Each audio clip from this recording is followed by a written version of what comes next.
Hello there, and welcome to the Sleep Well channel. I am so glad you have found your way here to this quiet corner of the universe. Perhaps the day has left you weary, or perhaps your mind is the kind that finds its deepest rest, not in silence, but in wonder.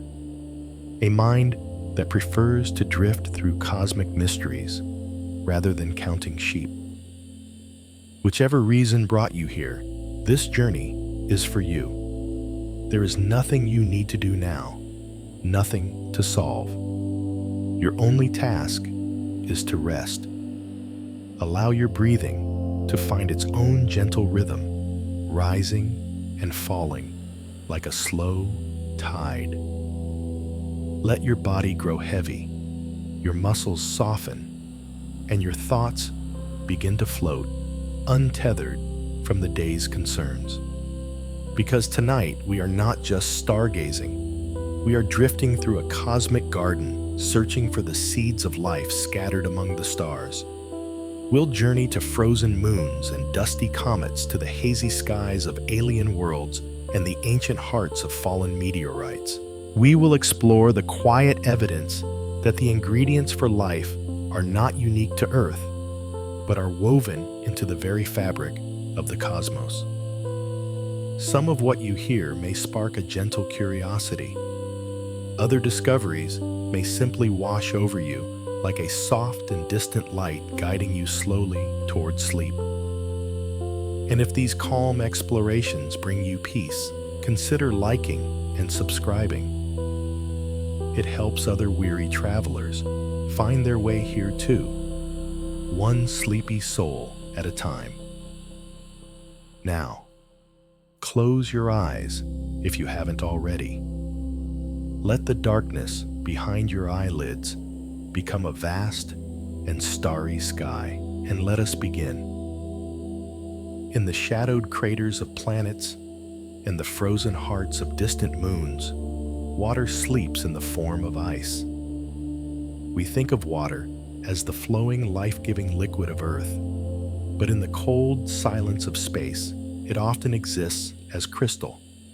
On Mercury, the planet closest to the Sun, deep polar craters that have never seen the light of day hold deposits of water ice, preserved for eons in permanent shadow. Here in these pockets of absolute cold water waits shielded from the scorching blaze just a few miles away. Farther out on Mars, vast polar ice caps lock away immense quantities of frozen water, enough to cover the entire planet in a shallow ocean if it were to melt. This isn't just a thin frost. It is a geological feature, a layered history of Martian winters stretching back millions of years. But water's truest home in its frozen form may be in the outer solar system. Comets, those ancient wanderers from the deep, are often called dirty snowballs, but they are more like frozen time capsules, carrying the same water ice that may have first seeded Earth's oceans. Spacecraft have flown through their misty tails and confirmed the presence of this primordial water. Even farther on, the moons of Jupiter and Saturn, ice forms entire continents, shells of frozen water, miles thick, covering worlds and hiding their secrets. This cosmic ice is more than just a chemical compound. It is a promise. It is the potential for an ocean, the memory of a river, the blueprint for a cloud, all held in perfect stillness, waiting for the gentle touch of warmth to awaken it once more. And sometimes that warmth is found in the most unexpected of places, beneath the cracked icy shell of Jupiter's moon, Europa, and in the heart of Saturn's tiny moon, Enceladus, there is almost certainly liquid water. Not just a damp layer, but vast globe-spanning oceans hidden from sight, kept liquid by a gentle, relentless force. These moons are too far from the sun to be warmed by its light. Instead, they are warmed from within. As they orbit their giant parent planets, the immense gravitational pull flexes and kneads their interiors, generating friction and heat. This process, known as tidal heating, creates just enough warmth to sustain oceans of liquid water beneath their frozen crusts. On Europa, this hidden sea may be dozens of miles deep and contain more water than all of Earth's oceans combined.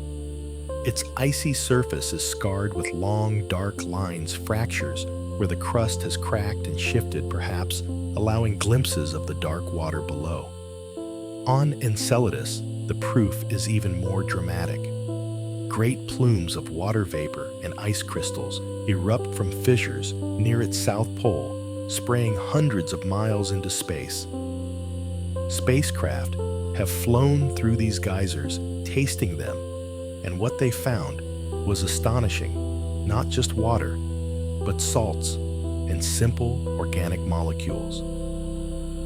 A recipe for life offered freely to the void. These hidden oceans are among the most compelling places to search for life beyond Earth. They are dark, silent worlds, warmed not by a sun, but by the patient tug of gravity. They are cradles of possibility waiting in the stillness.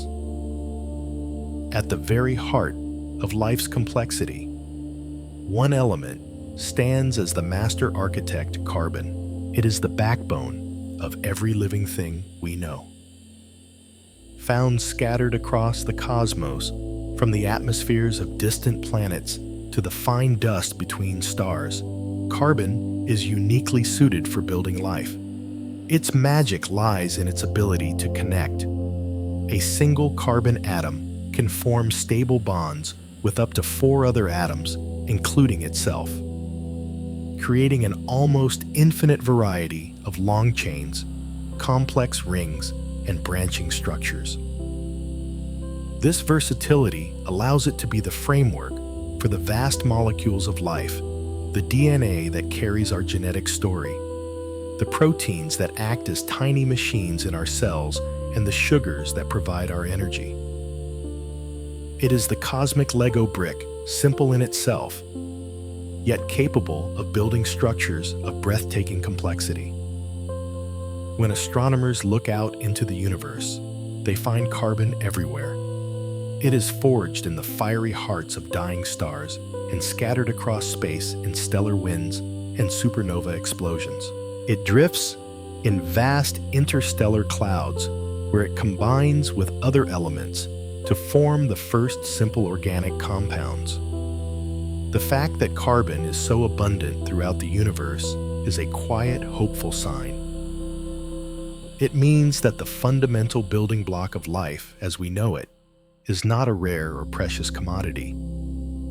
It is a universal ingredient sewn into the fabric of space and time, waiting for the right conditions to begin its slow, patient work of building worlds. And where there is carbon, the universe often begins to sketch the first faint outlines of biology.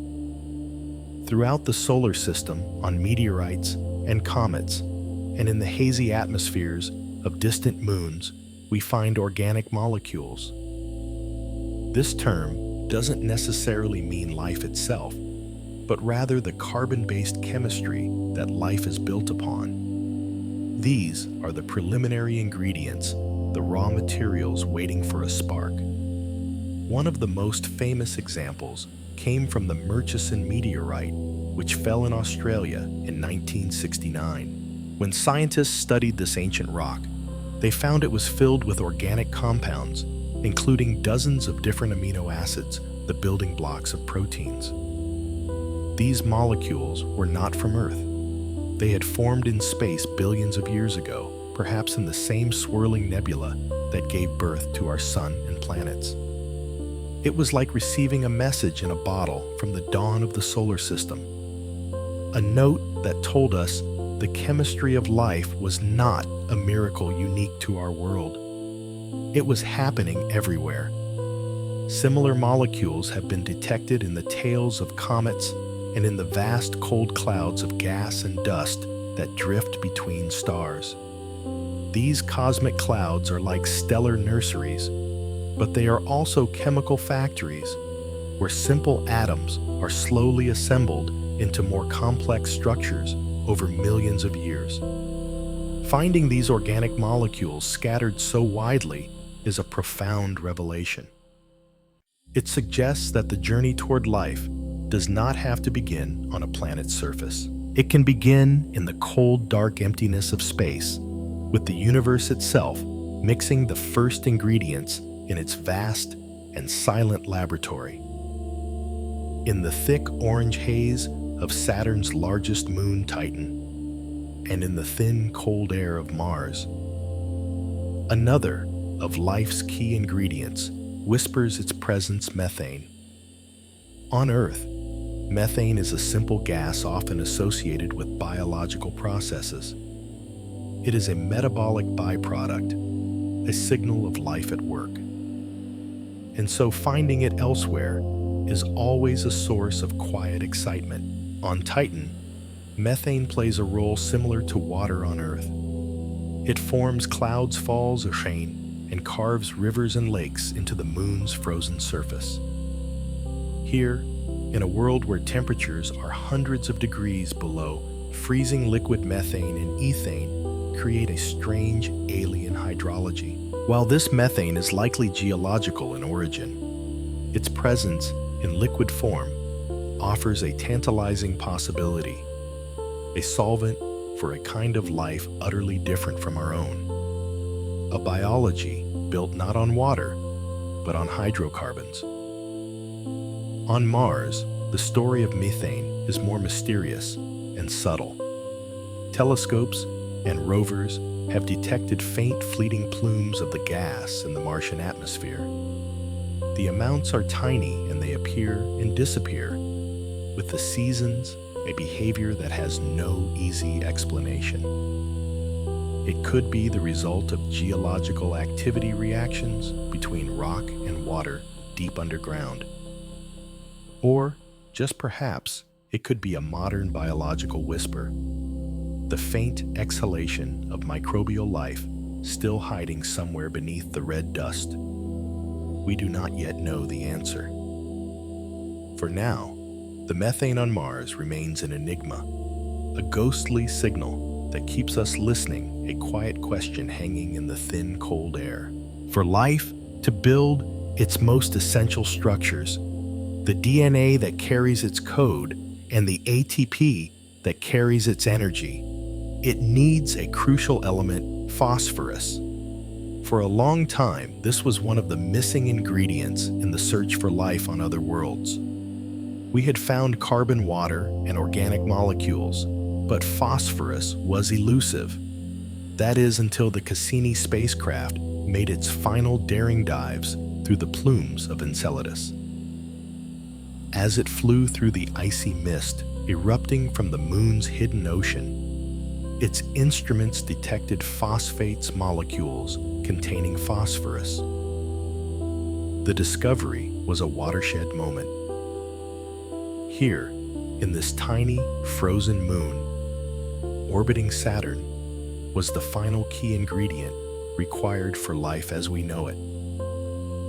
The ocean of Enceladus, it turned out, was not just a body of water, but a rich chemical soup. We now know it contains carbon, hydrogen, nitrogen, oxygen, sulfur, and phosphorus, every essential element for biology. This doesn't mean life is there, but it means the potential for it is complete. The thought is almost overwhelming. In a hidden sea, warmed by the gentle pull of gravity, a place where sunlight has never reached the universe has assembled all the necessary pieces. The cycle of life, from the smallest microbe to the most complex creature, is powered by the exchange of phosphorus. And to find it floating freely in an alien ocean suggests that the universe is not just filled with scattered ingredients, but with places where the entire recipe for life has been carefully laid out, waiting in the quiet dark.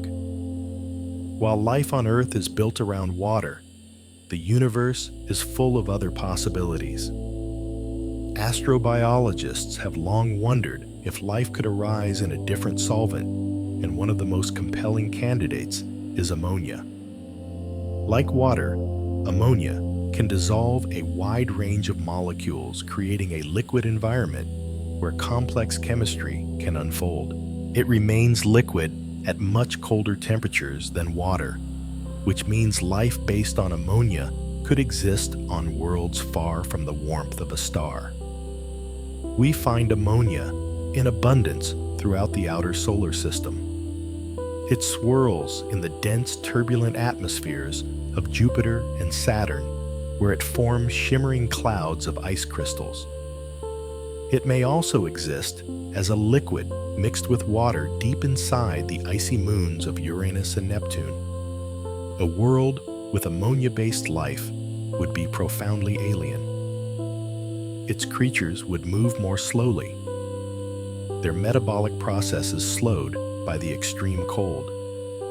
Their biology would be built on different chemical bonds, adapted to a world where water is as hard as rock and the air is made of hydrogen and helium. We have not found such life. It remains a beautiful, speculative dream.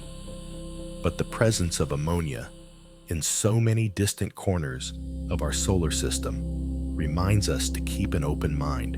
It whispers that the story of life may not be written in one language, but in many, and that even in the coldest, darkest places, a different kind of biology could be waiting to begin. From the silent oceans below, our journey now rises, lifting into the thin and hazy air of other worlds. An atmosphere is more than just a shield. It is a world's breath, a reservoir of chemistry that shapes its surface, its climate, and its potential for life. Like our own, the skies of distant planets and moons are filled with a silent symphony of gases, each one playing a part in a story of cosmic evolution. They are the invisible oceans that we drift through now, listening for the quiet notes that might signal a world ready for life to begin. On Earth, nitrogen is the silent filler, the vast, stable canvas upon which our weather and biology are painted. It makes up nearly 80% of our atmosphere, a steady, unassuming presence that provides the pressure we need to breathe and the raw material for life's essential molecules. And when we look outward, we find this same quiet gas playing a central role in other worlds. On Titan, Saturn's largest moon, the atmosphere is even richer in nitrogen than our own, a thick orange haze that shrouds the surface in a perpetual twilight. This nitrogen sky is cold and dense, a place where methane falls as rain and the winds move with a slow, heavy grace.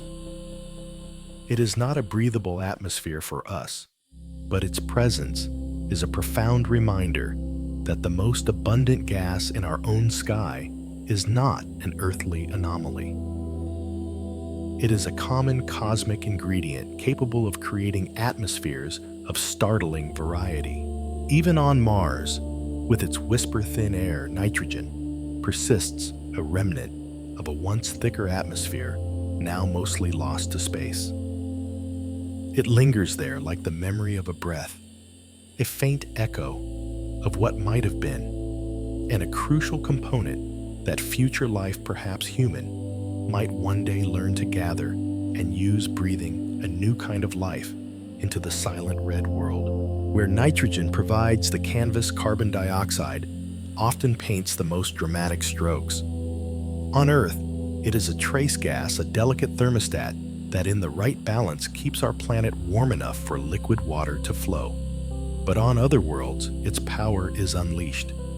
Look to Venus, our so-called twin, and you see a world defined by carbon dioxide. Its atmosphere is almost entirely made of this gas, creating a runaway greenhouse effect so intense that the surface is hot enough to melt lead. The crushing pressure and searing heat of Venus are a sobering lesson in atmospheric balance. Yet this same molecule is also a key ingredient for life. On Mars, the thin atmosphere is mostly carbon dioxide, and while it isn't thick enough to warm the planet now, it was likely more abundant in the past, perhaps creating a warmer, wetter environment where life could have taken hold. The polar ice caps on Mars are made not only of water ice, but of frozen carbon dioxide dry ice that expands and contracts with the seasons, causing the planet to breathe in a slow, planetary rhythm. Astrobiologists look for carbon dioxide as a potential sign of both habitability and life itself. It is the food for photosynthesis, the breath of volcanoes, and the regulator of worlds. Finding it tells us that a planet has the raw material for a climate, a story of geology and chemistry written in the air waiting to be read.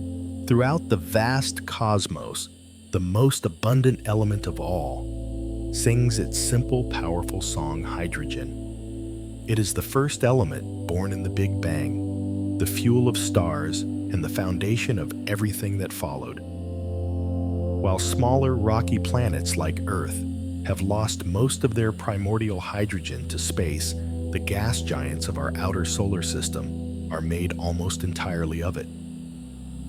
Jupiter and Saturn are great swirling spheres of hydrogen and helium worlds so massive that their gravity was able to hold on to these lightest of all elements. Their atmospheres are deep and turbulent with clouds of ammonia and water ice drifting through endless layers of hydrogen. In these immense hydrogen oceans, the pressures become so great that the gas itself is crushed into a liquid and deeper still into a strange conductive state known as metallic hydrogen. It is this spinning metallic core that gives these planets their incredibly powerful magnetic fields. For astrobiologists, hydrogen is more than just the stuff of giants. In the search for life, hydrogen can be a source of energy. On worlds with no sunlight deep beneath the ice of moons like Enceladus, chemical reactions between rock and water can produce hydrogen gas. This hydrogen can then serve as a food source for microbes, a process known as chemosynthesis. Life that breathes hydrogen in the dark. It is a humbling thought that the simplest and most ancient element in the universe could be the fuel for a kind of life hidden in the most unexpected of places, a quiet echo of the universe's own beginning. Oxygen. The very gas we breathe is a strange and beautiful paradox in the cosmos. On Earth, our oxygen-rich atmosphere is a direct product of life itself, a waste product of billions of years of photosynthesis. Because oxygen is so reactive, it doesn't tend to last long on its own. It binds with rocks, with metals, with other gases. So when astronomers find signs of oxygen in the atmosphere of a distant exoplanet, it is a moment of breathtaking significance. It could be a sign of life, a biosignature.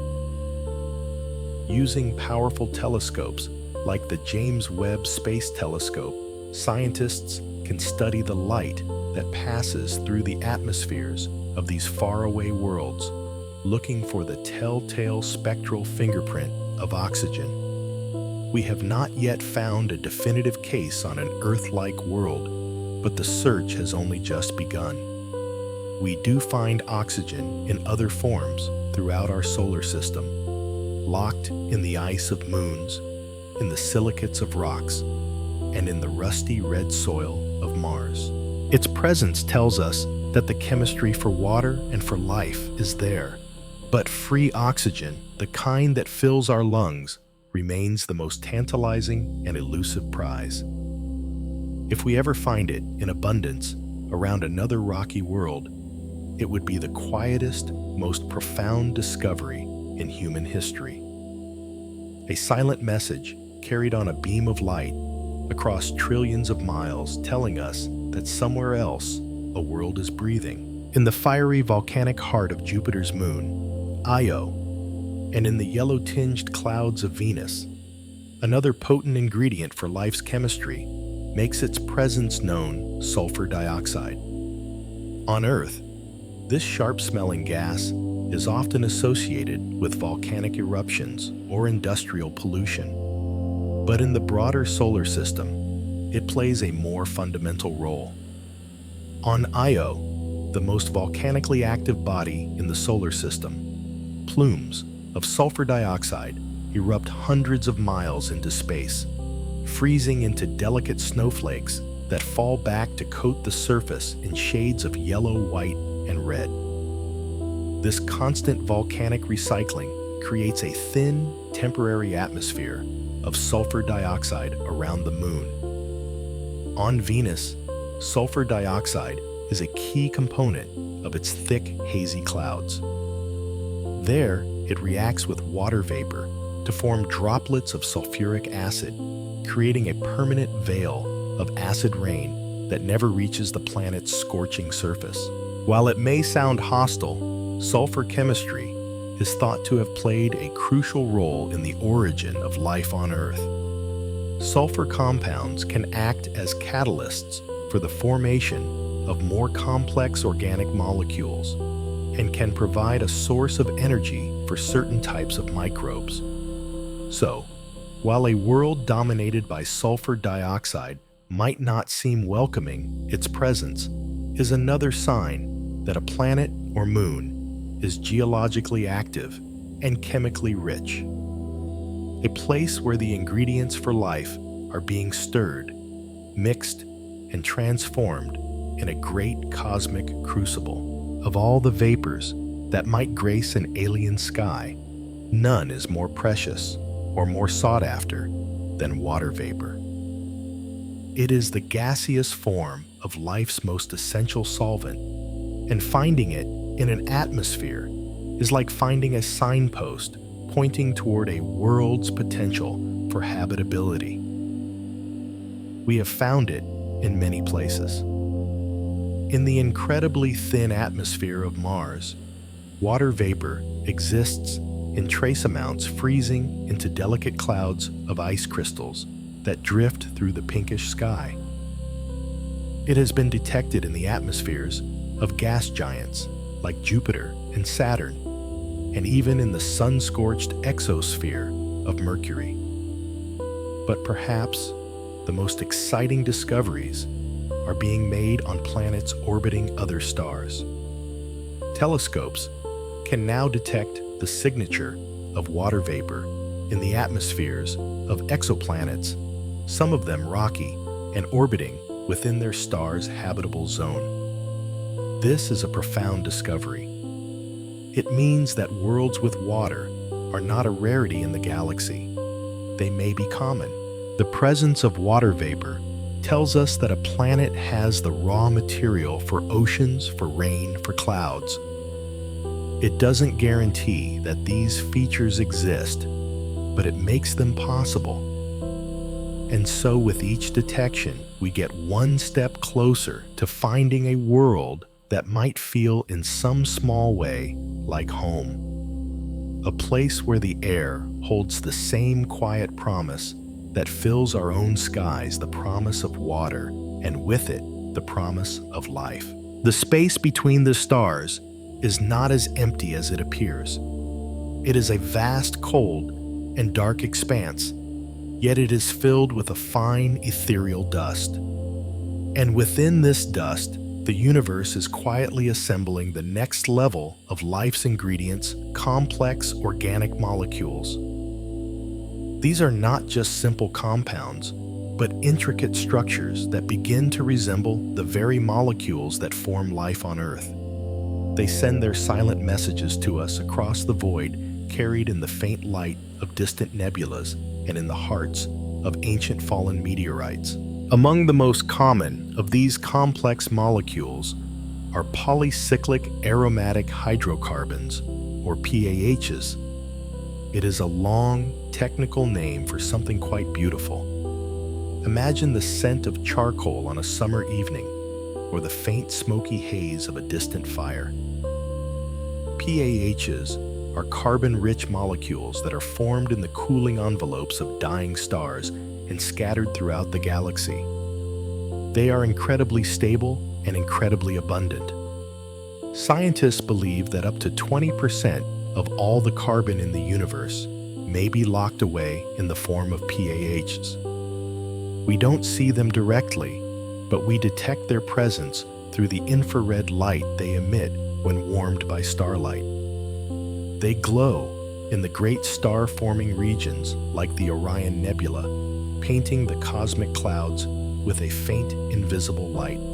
On early Earth, PAHs, delivered by meteorites and comets, may have played a crucial role.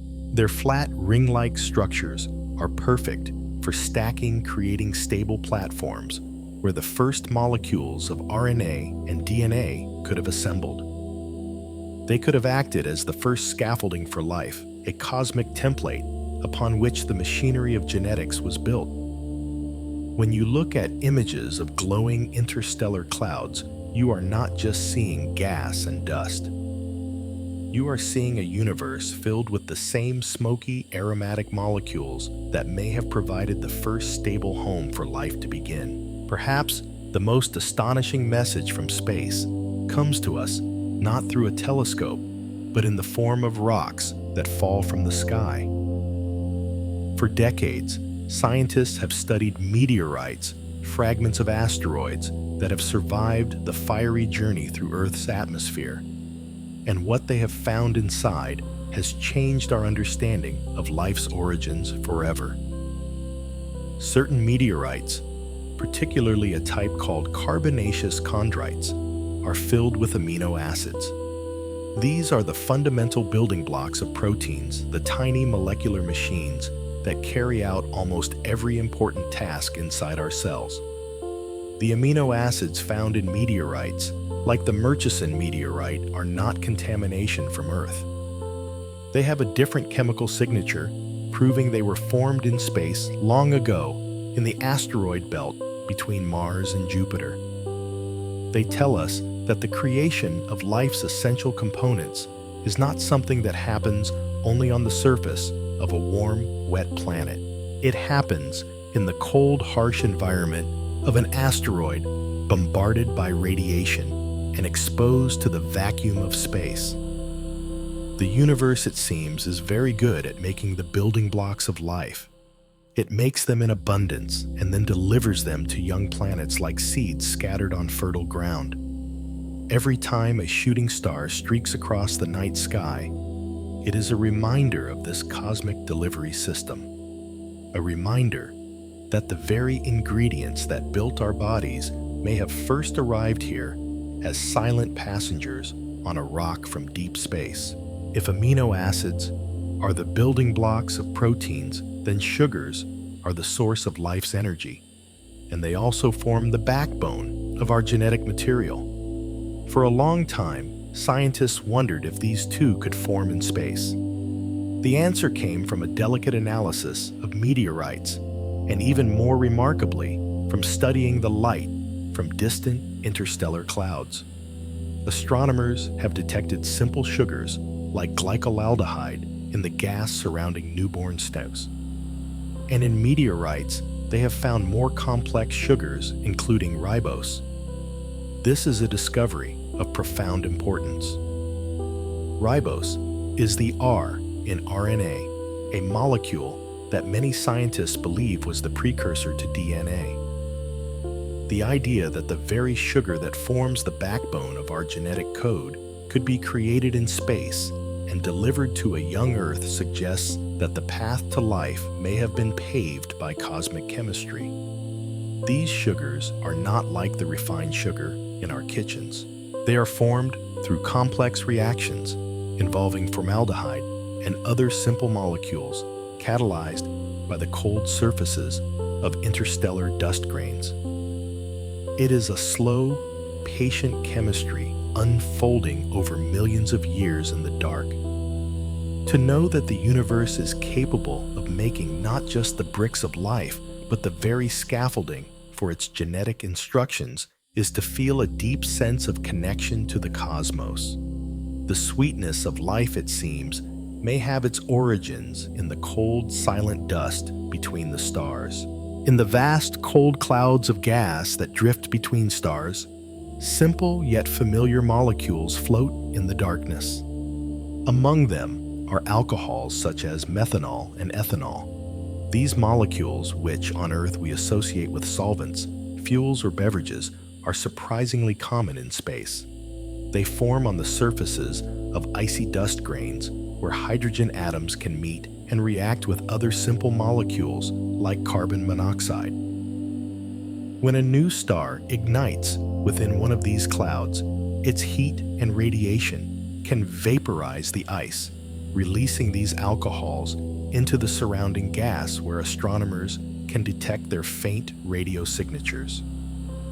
These cosmic alcohols are important not because they suggest a universe filled with celestial spirits, but because they are a key step in the ladder of chemical complexity.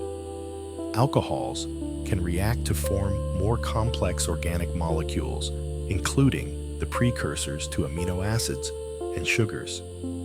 They are a sign that the chemistry in these interstellar clouds is active and evolving. The presence of methanol and ethanol scattered across the galaxy in clouds hundreds of light years wide is another piece of evidence that the universe is a natural chemist, constantly experimenting, constantly building, turning simple atoms into the more complex ingredients required for the emergence of life. Another simple yet crucial molecule found in the cosmic nurseries where stars are born is formaldehyde. On Earth, we know it as a preservative, a chemical with a sharp, sterile scent. But in space, it is one of the most important stepping stones in organic chemistry. Formaldehyde is made of just 4 atoms, 1 carbon, 1 oxygen, and 2 hydrogen, making it one of the first and most common organic molecules to form in interstellar clouds. Its simplicity is its strength. It is highly reactive and can serve as a precursor for a vast array of more complex molecules. It is a key ingredient in the reactions that are thought to produce sugars like ribose, the backbone of RNA. It can also contribute to the formation of amino acids. Astronomers detect formaldehyde by the specific way it absorbs and emits radio waves, allowing them to map its presence in the clouds surrounding young stars. Finding it there, in the very places where new planets are forming, is like finding flour in a cosmic kitchen. It tells us that one of the most basic ingredients for the recipe of life is available right from the very beginning, mixed into the same gas and dust from which new worlds are made. In the swirling disks of gas and dust that surround young stars, the places where planets are born, another simple but potent molecule has been found: hydrogen cyanide. The name may sound dangerous, and on Earth, cyanide is indeed a powerful poison. But in the chemistry of life's origins, it may have been an essential ingredient. Hydrogen cyanide is made of just 3 atoms: hydrogen, carbon, and nitrogen. And it is remarkably versatile. Scientists have shown that under the right conditions, with the presence of water and ultraviolet light, hydrogen cyanide molecules can link together to form adenine, one of the 4 nucleobases that make up DNA and RNA. Adenine is the A in the genetic code, a fundamental letter in the alphabet of life. The idea that this crucial piece of our genetic machinery could be formed from such a simple and abundant molecule is a powerful one. It suggests that the path to genetics may not be a difficult or unlikely one, but a natural consequence of the chemistry of protoplanetary disks. To find hydrogen cyanide in these stellar nurseries is to find a potential source for the very letters that write the story of life. It is another hint that the universe may not only provide the building blocks, but also the instructions. Life is more than just water and carbon. It is a complex tapestry woven from a rich variety of elements. And these heavier elements, everything from the oxygen we breathe to the iron in our blood, have a single extraordinary origin: the hearts of stars. The Big Bang produced only the lightest elements, hydrogen, helium, and a tiny amount of lithium. Every other element on the periodic table was created later in the fiery furnaces of stellar cores and in the explosive deaths of massive stars. This process, called nucleosynthesis, is the universe's way of building complexity one atom at a time. The iron that gives our blood its color and its ability to carry oxygen was forged in the final desperate moments of a massive star's life.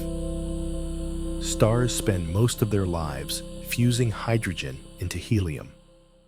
But in stars many times more massive than our sun, the process continues. As the star ages, its core grows hotter and denser, and it begins to fuse heavier and heavier elements: helium into carbon, into neon, into oxygen, and so on, in a series of nested shells like the layers of an onion. This process continues until the core is made of iron. Iron is a kind of cosmic dead end. Fusing iron atoms does not release energy, it consumes it. And so when a star's core becomes iron, the delicate balance between gravity pulling inward and fusion pushing outward is broken. The core collapses in a fraction of a second, triggering a cataclysmic explosion known as a supernova. This explosion is so powerful that it can briefly outshine an entire galaxy. And in that blast, the iron, along with all the other elements forged in the star's lifetime, is scattered across space. This iron-rich dust then mixes with interstellar clouds, becoming part of the raw material for new stars and new planets.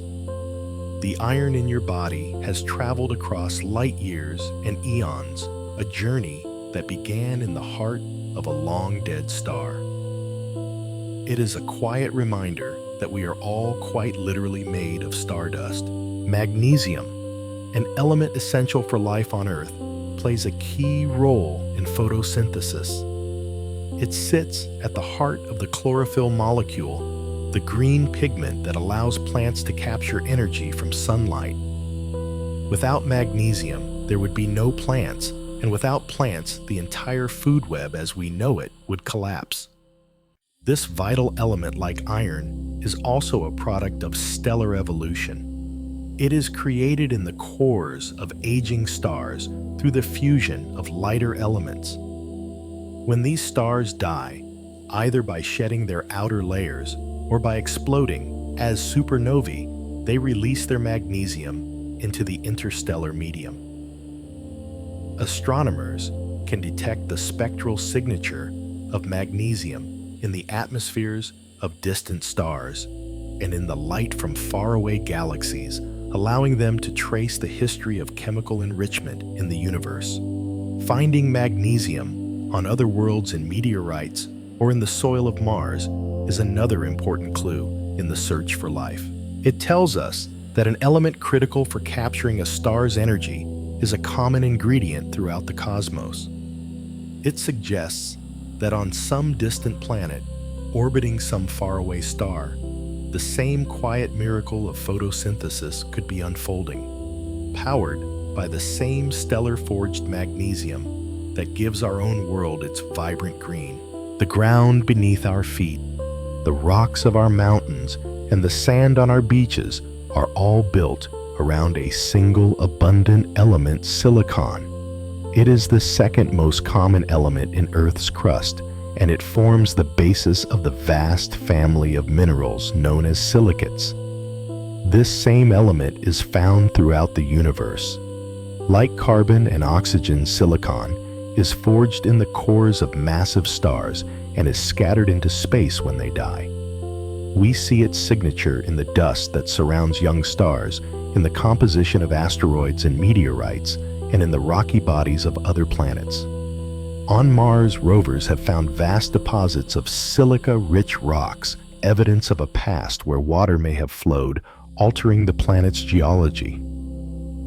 While life on Earth is carbon-based, some scientists and science fiction writers have speculated that life could, in theory, be based on silicon.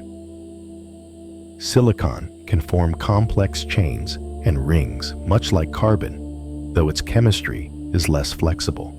A silicon-based life form would be profoundly alien, perhaps crystalline in structure, thriving in environments too hot or too cold for carbon-based life. Whether such life exists is pure speculation. But the abundance of silicon across the galaxy is a fact. It reminds us that the universe is rich, not only in the ingredients for the kind of life we know, but perhaps also in the ingredients for kinds of life we can only dream of. Sulfur is an element of vibrant colors and sharp smells, often associated with the brimstone of volcanoes and the pungent aroma of hot springs. But it is also an essential ingredient for life. On Earth, sulfur is a key component of several amino acids, the building blocks of proteins, and it plays a vital role in many metabolic processes. Like the other heavy elements, sulfur is created in the hearts of massive stars and is ejected into space during supernova explosions. We see evidence of its power and beauty on Jupiter's moon Io, the most volcanically active world in the solar system. Io's surface is a chaotic, colorful masterpiece painted in shades of yellow, red, and orange by various sulfur compounds erupted from its hundreds of volcanoes. Plumes of sulfur dioxide gas rise hundreds of miles into space, freezing and falling back to the surface as a delicate sulfur snow. While Io itself is likely too hostile for life as we know it, the sheer abundance of sulfur and sulfur compounds, there is a dramatic display of the element's cosmic prevalence. It is a reminder that the same elements that are essential for the quiet, hidden workings of our cells can also paint entire worlds with a palette of fiery, volcanic color.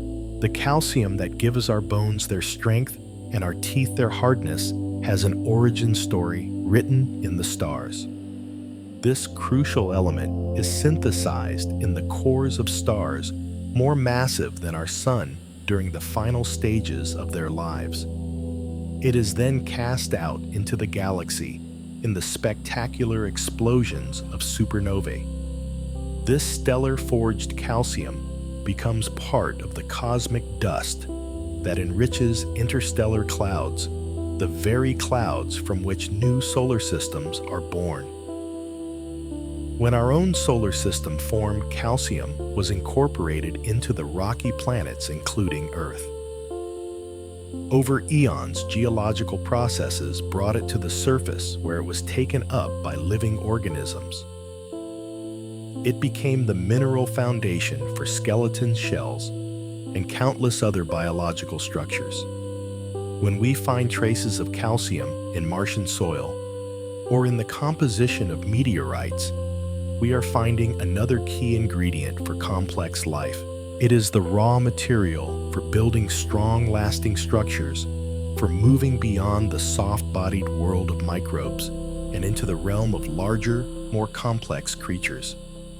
Every step you take, supported by the calcium in your bones, is a step powered by the legacy of an ancient exploded star. Sodium and potassium are two elements that on Earth are fundamentally linked to the very spark of life. They are key players in the functioning of our nervous systems. Tiny electrical signals, the basis of every thought and sensation, are created by the movement of sodium and potassium ions across the membranes of our nerve cells. Without this delicate dance of charged atoms, our brains would be silent. These elements, like all elements heavier than helium, were born in the hearts of stars. They were forged in stellar furnaces and then scattered across the cosmos. We find their spectral signatures in the light of distant stars, and we detect their presence in the atmospheres and on the surfaces of planets and moons throughout our solar system. Mercury, the planet closest to the Sun, has a thin, tenuous atmosphere or exosphere that contains a surprising amount of sodium and potassium. These atoms are blasted off the planet's surface by the solar wind, creating a faint glowing tail of sodium that stretches for millions of miles behind the planet. To find these elements so crucial for the mechanics of thought, drifting in the solar wind and glowing in the sky of another world, is a quiet, poetic connection. It suggests that the very atoms that allow us to think about the universe are themselves common travelers within it. Life as we know it is a story written in water. It is the universal solvent, the medium in which the chemistry of our cells unfolds. But the universe, in its vast and patient experimentation, may not be so limited. In the search for life, astrobiologists are increasingly looking beyond water to other liquids that could host a different kind of biology. And in the cold, distant reaches of our own solar system, they have found entire worlds that challenge our assumptions, places where the very definition of an ocean is reimagined. On Saturn's largest moon, Titan, a world shrouded in a thick, nitrogen-rich atmosphere, the temperature is so cold that water is as hard as rock. But here, another substance flows. The surface of Titan is dotted with lakes, rivers, and seas, not of water, but of liquid ethane and methane. The Cassini spacecraft, which orbited Saturn for over a decade, used radar to map these alien landscapes. It found vast seas, hundreds of miles across, with coastlines, islands, and even waves. It saw river channels carved into the icy ground, evidence of a long history of flowing liquid. Methane on Titan plays the same role that water plays on Earth. It evaporates from the seas, forms clouds in the thick orange sky, and falls as rain, replenishing the rivers and lakes. This methane cycle is a startling echo of our own water cycle, a familiar pattern playing out with an alien substance. Could life exist in these cold hydrocarbon seas? A life form on Titan would be profoundly different from us. Its cells might be made of a different kind of membrane, one that wouldn't dissolve in methane. Its metabolism would be slow, adapted to the extreme cold. It would breathe hydrogen instead of oxygen. We have not found such life, and it may not exist. But the seas of Titan are a powerful reminder that the conditions for a liquid medium, a place for chemistry to happen, are not limited to the narrow temperature range of water. The universe, it seems, has more than one way to make an ocean. Even where we do find water, it is often not pure. It is a brine, a salty solution that can change its properties in profound ways. On Mars, we see the tantalizing evidence of this. The planet is too cold, and its atmosphere too thin for pure liquid water to last long on the surface. It would quickly freeze or boil away. But salt can change that. Salty water has a much lower freezing point, allowing it to remain liquid at colder temperatures. And rovers, and orbiters have found abundant evidence of salts on the Martian surface. We have seen dark streaks appearing on crater walls in the warmer months, features called recurring slope lineae, which many scientists believe are caused by the seasonal flow of briny water. The Phoenix lander even saw what appeared to be droplets of salty water condensing on its own legs. These brines may be too salty to support life as we know it, but they show that liquid water may still exist on Mars today, not in flowing rivers, but as a thin, transient film, a temporary weeping in the red soil. And deep underground, where pressures are higher and temperatures are more stable, there may be larger reservoirs of this salty water, a hidden, habitable zone, protected from the harsh surface. In the hidden oceans of the outer solar system, salts play an even more crucial role. The vast subsurface oceans of Europa and Enceladus are not made of fresh water. The plumes erupting from Enceladus contain salts, specifically sodium chloride table salt, much like Earth's oceans. This tells us that the water in this hidden sea is in contact with a rocky core leaching minerals from it over time. This interaction between water and rock is a key process for creating a habitable environment. On Earth, hydrothermal vents, places where hot mineral-rich water flows from the seafloor, are teeming with life that thrives on chemical energy, no sunlight required. The salty nature of Enceladus's ocean suggests that similar vents could exist on its ocean floor, providing a steady source of energy and nutrients for a potential ecosystem. The presence of salts also helps to keep these oceans liquid by lowering their freezing point.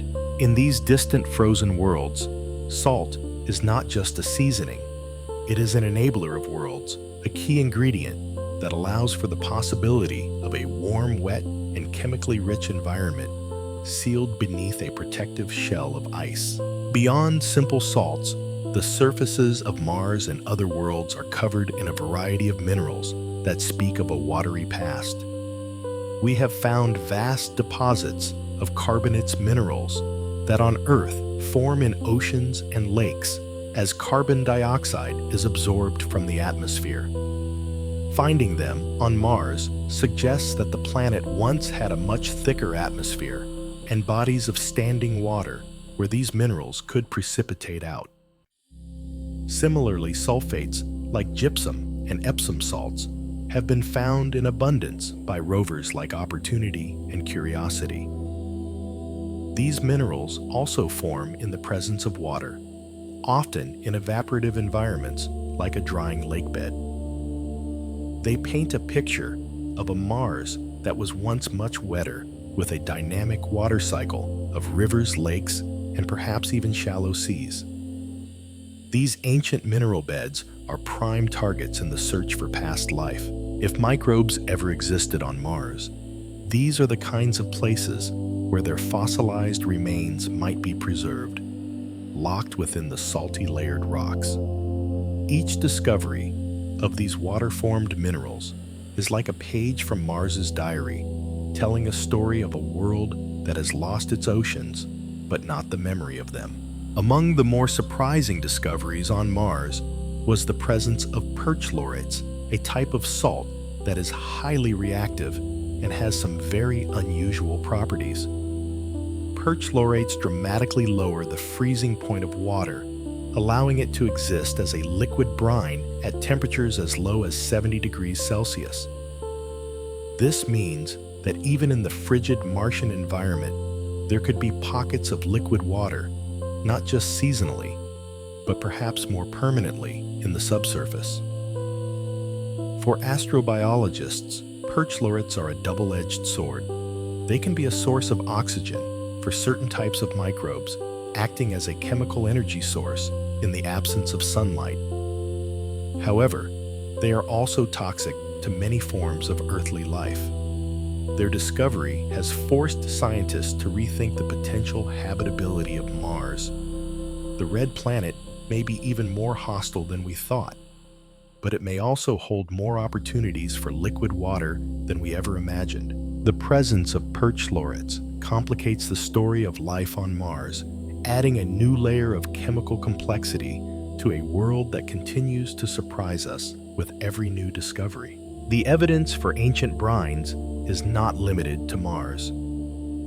Throughout the solar system, from the dwarf planet Ceres in the asteroid belt to the moons of Jupiter, we see the bright reflective signatures of salt deposits. On Ceres, mysterious bright spots in the center of craters like Akator have been identified as salt flats, remnants of a briny liquid that welled up from the interior and evaporated, leaving behind a crust of sodium carbonate. This suggests that Ceres may still have a deep hidden layer of salty water or mud. On Jupiter's moons, Ganymede and Callisto magnetic field data hints at the presence of salty subsurface oceans, their conductivity revealing the presence of dissolved salts. These ancient brines tell a story of water's long and complex history in our solar system. They show us that water is often not pure, but is a complex chemical soup mixed with the minerals of the worlds it touches. And it is in this salty chemical richness that the potential for life often lies. Each salt deposit is a ghost of an ancient ocean, a quiet testament to a time when water flowed, and perhaps when life had a chance to begin. For life to exist, it needs more than just the right ingredients. It needs a spark. It needs a continuous source of energy to power the complex machinery of metabolism, to build structures, to repair damage, and to reproduce. On Earth, the vast majority of life is powered directly or indirectly by the sun. But the universe is full of other sources of energy, many of them hidden in the dark, in the heat of a planet's core, or in the subtle dance of chemistry. The search for life beyond Earth is also a search for these energy sources, the cosmic power plants that could sustain an alien biology.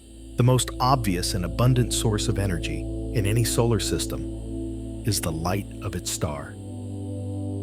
On Earth, photosynthesis is the miraculous process by which plants, algae, and some bacteria capture sunlight and convert it into chemical energy.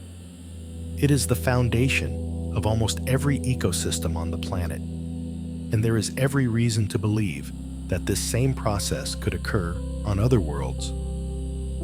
For a planet to support Earth-like photosynthesis, it needs to orbit its star in the habitable zone, often called the Goldilocks zone, where temperatures are just right for liquid water to exist on the surface.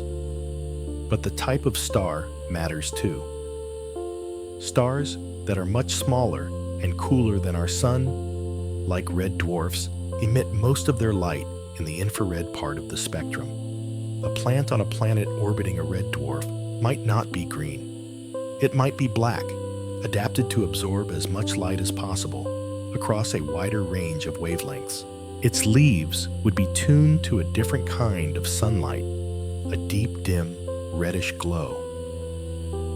Telescopes, like the James Webb, are designed to look for the atmospheric signatures of photosynthesis on distant exoplanets. If we were to find a world with abundant oxygen and methane, for example, it would be a strong hint that a biological process like photosynthesis is at work. The thought is a beautiful one, that on some faraway world under a strange colored sun, a different kind of forest may be quietly breathing, turning light into life.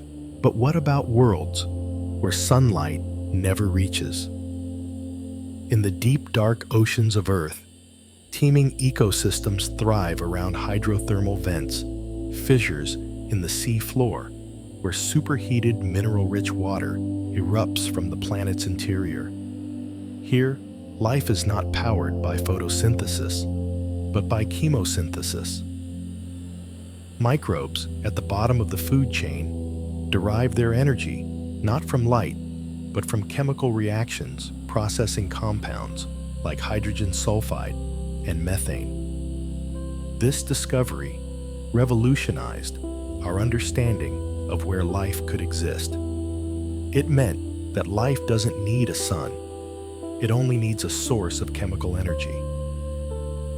This opens up a vast, new realm of possibilities in our own solar system. The hidden oceans of Europa and Enceladus are completely dark, but they may have hydrothermal vents on their seafloors powered by the same tidal heating that keeps their oceans liquid. If so, these vents could be oases of life surrounded by strange alien creatures adapted to a world of eternal darkness, immense pressure, and a diet of chemicals. The plumes of Enceladus have already shown us that the right ingredients are there: water organics and chemical gradients. It is perhaps the most compelling vision in the search for extraterrestrial life. A garden of strange, beautiful forms growing in the dark, warmed by the heart of a moon. The same force that could power hydrothermal vents can also provide energy in another way through the direct heat of a planet or moon's interior. Tidal, flexing the constant squeezing and stretching of a moon by its parent planet's gravity, is a powerful engine. On Jupiter's moon, Io, this tidal heating is so extreme that it has turned the world into a volcanic inferno. But on other moons, like Europa, the effect is more gentle, just enough to maintain a liquid ocean and perhaps drive a warm, slow convection that could stir the ocean's chemistry. This geothermal heat could create pockets of habitability regions of the seafloor where temperatures are stable and chemical reactions can proceed. Even on worlds without a giant planet to squeeze them, geothermal heat can come from other sources. The decay of radioactive elements in a planet's core, a process that helps to keep Earth's own interior hot, could provide enough warmth to sustain a subsurface ocean on a rogue planet, a world wandering through interstellar space without a star. Life in such a place would be utterly isolated, living in a darkness broken only by the faint glow of its own geothermal energy. It is a testament to the universe's ingenuity that even a world cast out into the cold, endless night might still carry a warm, secret heart. On the early Earth, before life had filled the atmosphere with protective oxygen and ozone, another powerful source of energy was abundant lightning. The young planet's atmosphere, thick with volcanic gases, was likely a place of constant violent storms. And each flash of lightning was a bolt of energy that could break apart simple molecules like nitrogen, water, and methane, allowing them to reform into more complex compounds, including the amino acids that are the building blocks of proteins.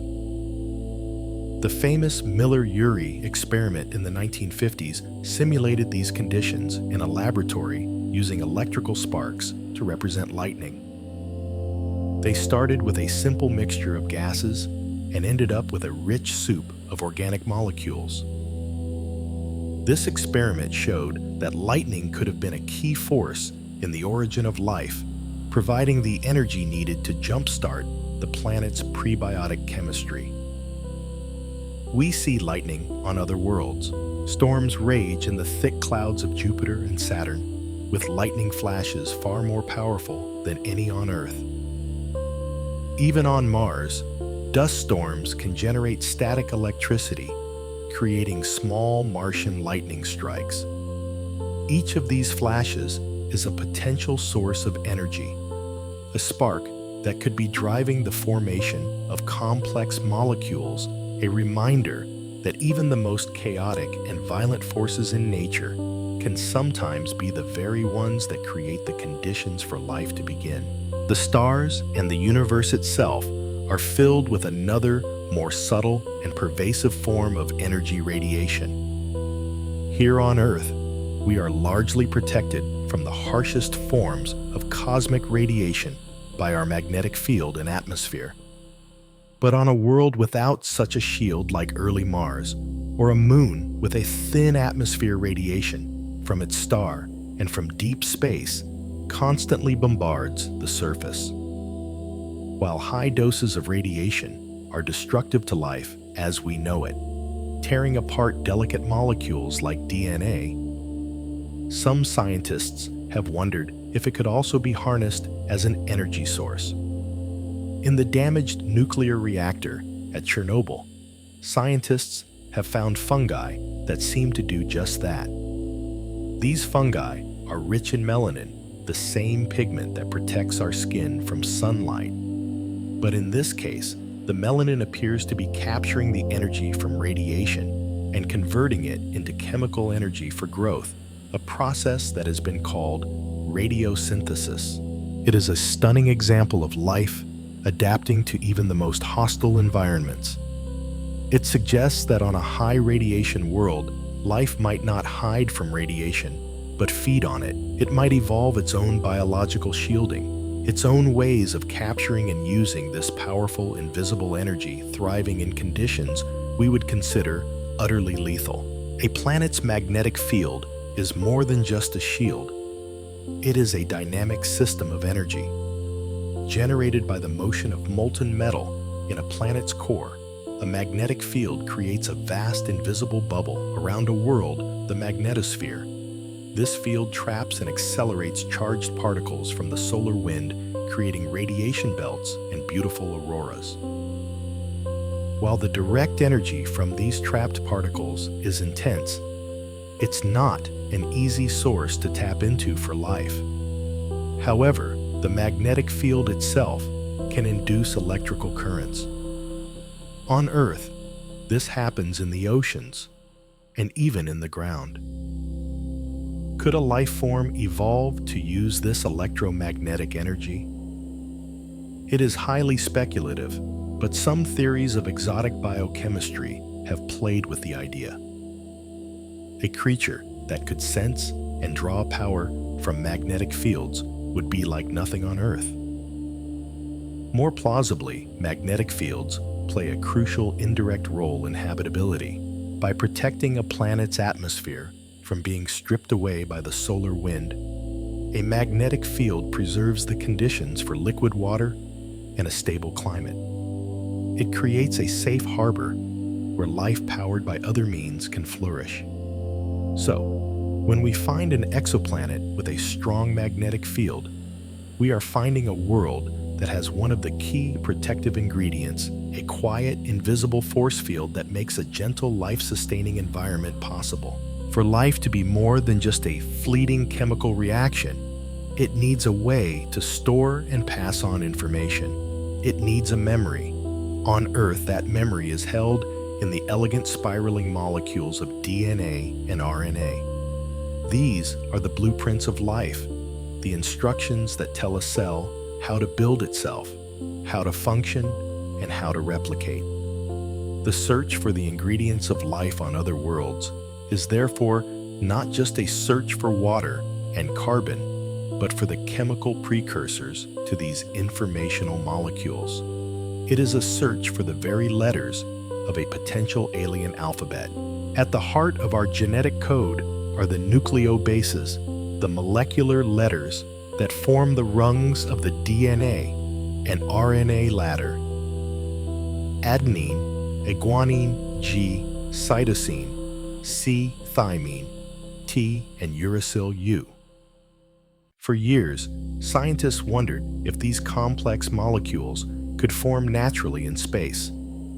The answer, it seems, is yes. In recent analyses of meteorites, including the same Murchison meteorite that gave us amino acids scientists have found definitive evidence of adenine and guanine.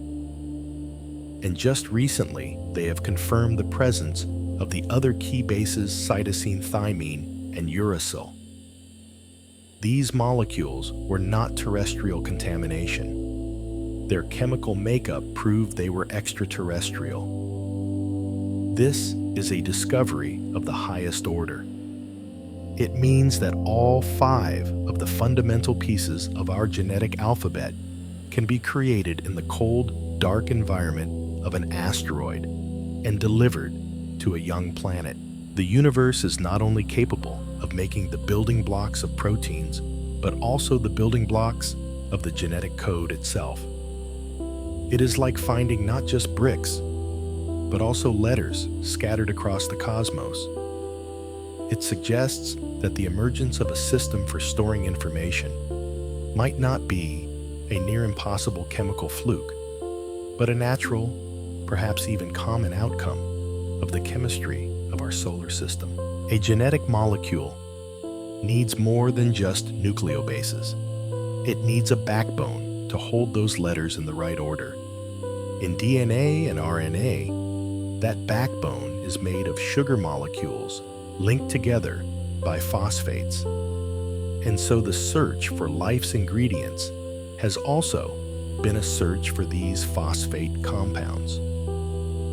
For a long time, phosphorus, the key element in phosphates, was the missing ingredient in our cosmic recipe. We had found it in stars, but not in a form that was readily available for prebiotic chemistry. That all changed with the exploration of Saturn's moon Enceladus. As we've seen, the plumes of water erupting from its subsurface ocean were found to contain phosphates. This was the first time that this essential building block of genetics had been found in an ocean beyond Earth. It means that the hidden sea of Enceladus contains not only the water and the organic molecules, but also the very compound needed to build a genetic backbone. Phosphates have also been found in meteorites and in cometary dust, suggesting they are another ingredient delivered to planets from space. The presence of phosphates is a quiet but crucial piece of the puzzle. It tells us that the universe provides not only the letters of the genetic alphabet, but also the spine of the book in which they can be written. In the search for the origins of genetics, scientists have looked for simpler molecules that could have acted as precursors to the complex nucleobases we see today. One of the most promising candidates is cyanide. While highly toxic to us, cyanide compounds are simple, abundant in space, and remarkably good at forming the basis of life's informational molecules. We have already spoken of hydrogen cyanide HCN and its ability to form adenine, but the family of cyanide compounds is vast and versatile. They have been detected in the atmospheres of moons like Titan, in the tails of comets, and in the great molecular clouds where stars are born. In laboratory experiments that simulate the conditions of the early Earth, cyanide compounds react with water and are energized by ultraviolet light to form not only nucleobases, but also amino acids and the components of cell membranes.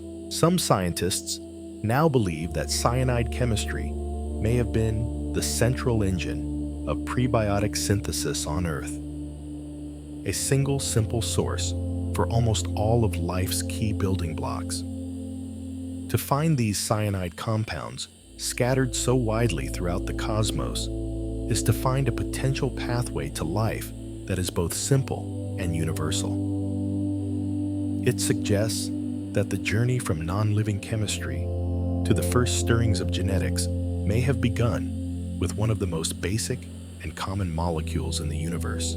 In the quest to understand how life's informational molecules could have first assembled, scientists have been searching for a chemical that could act as both a solvent and a catalyst, a simple liquid that could help to organize and linked together the first genetic letters. One compelling candidate is formamide. It is a simple molecule made of hydrogen, carbon, nitrogen, and oxygen, and it has some remarkable properties. It remains liquid over a wide range of temperatures. It can dissolve a variety of prebiotic molecules, and most importantly, when heated in the presence of minerals, it can catalyze the formation of all 4 of the nucleobases found in RNA. It can, in essence, create the entire genetic alphabet from scratch. Astronomers have detected formamide in the vast interstellar clouds where stars and planets form. This means that this potent life-generating liquid may be delivered to young planets by comets and asteroids, creating warm little ponds or hydrothermal systems where the first genetic molecules could have been born. The idea is a beautiful one, that the birth of genetics did not require a complex planet-wide ocean, but perhaps just a small, warm pool of a simple, star-born liquid quietly working to assemble the first words of life. Another intriguing molecule in the story of prebiotic chemistry is cyanoacetylene. It is a simple, linear molecule containing carbon, hydrogen, and nitrogen, and it has been found in the thick, hazy atmosphere of Titan and in the cold, dark clouds of interstellar space. What makes cyanoacetylene so interesting is its role in the formation of pyrimidines, a class of nucleobases that includes cytosine and uracil, the C and U, in the RNA alphabet. In laboratory experiments simulating Titan's atmosphere, scientists have shown that cyanoacetylene can react with other molecules to form these key genetic components. This suggests that the thick organic haze of Titan could be a giant planet-sized factory for producing the precursors to genetic molecules. These molecules may then rain down onto the surface, settling in the moon's methane lakes, or mixing with its icy crust. While Titan itself is likely too cold for Earth-like life to arise, it serves as a perfect natural laboratory. It shows us that the universe is capable of carrying out the complex chemistry needed to form the building blocks of genetics, even in the most alien and unexpected of environments.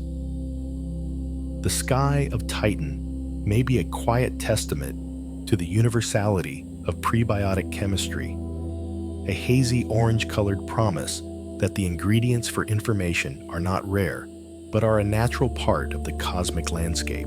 The ingredients of life, no matter how abundant, are delicate. To assemble into the complex structures of biology, they need more than just energy and a liquid solvent. They need a safe harbor. They need protection from the harshness of space, the sterilizing radiation, the extreme temperatures, the constant bombardment of micrometeorites. The search for life, then, is also a search for these nurturing environments, the cosmic shields that can provide the stability and safety for life's slow, patient chemistry to unfold. The most obvious of these shields is a thick atmosphere. On Earth, our atmosphere does more than provide the air we breathe. It acts as a planetary blanket trapping heat to keep temperatures stable and liquid water from freezing or boiling away. It burns up most of the small meteoroids that enter our skies, protecting the surface from constant impacts. And in its upper layers, the ozone layer absorbs the most harmful ultraviolet radiation from the sun, which would otherwise tear apart organic molecules. When we look for habitable exoplanets, a substantial atmosphere is one of the most important signs we search for. We see the power of an atmosphere in the extreme case of Venus, where its thick blanket of carbon dioxide has created a runaway greenhouse effect. But we also see the consequences of a lack of one on Mars. Mars once had a thicker atmosphere, one that could have supported liquid water and a more clement environment. But over billions of years, most of that atmosphere was lost to space, leaving the planet cold, dry, and exposed to the full force of solar radiation. Titan, with its thick, nitrogen-rich haze, shows us another kind of shield. Its atmosphere is so dense that it protects the surface from radiation and moderates temperatures even far from the sun. An atmosphere is a world's first line of defense, the gentle, gaseous embrace that turns a barren rock into a potential home. But what if a world has no atmosphere to protect it? Even then, the universe provides other sanctuaries. Deep beneath the surface of a planet or moon, life could be shielded from the dangers above. We see this potential on Mars. While its surface is a harsh, irradiated desert, conditions a few meters underground are much more stable. Here, life would be protected from ultraviolet radiation, and temperatures would be less extreme. If there is still liquid water on Mars, it is almost certainly in these subsurface havens. The hidden oceans of Europa and Enceladus are even more dramatic examples. Their surfaces are airless and frozen, bombarded by intense radiation trapped in the magnetic fields of their parent planets.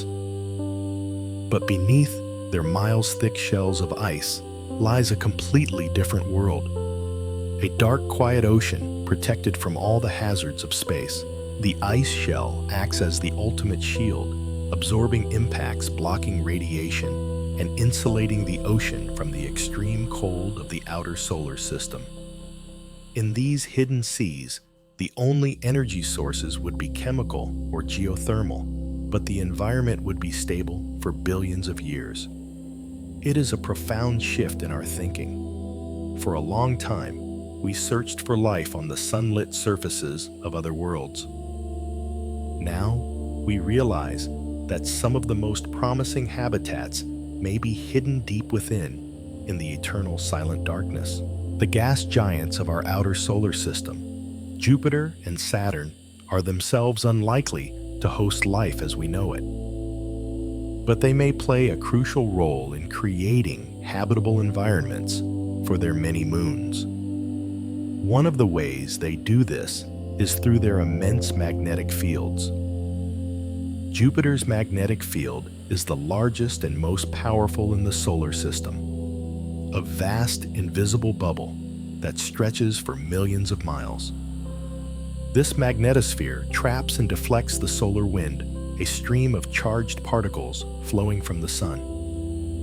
While the radiation belts within this field are intense, the field itself can create a more stable environment in the broader system.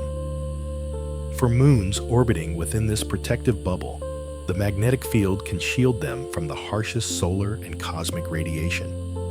It can also induce electrical currents within the moons, contributing to the heating that may keep their subsurface oceans liquid.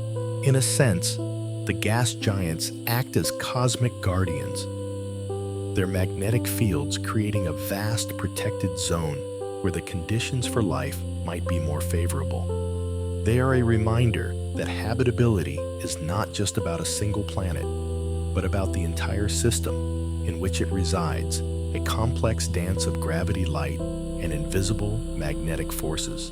Perhaps the simplest and most effective shield in the outer solar system is one made of ice.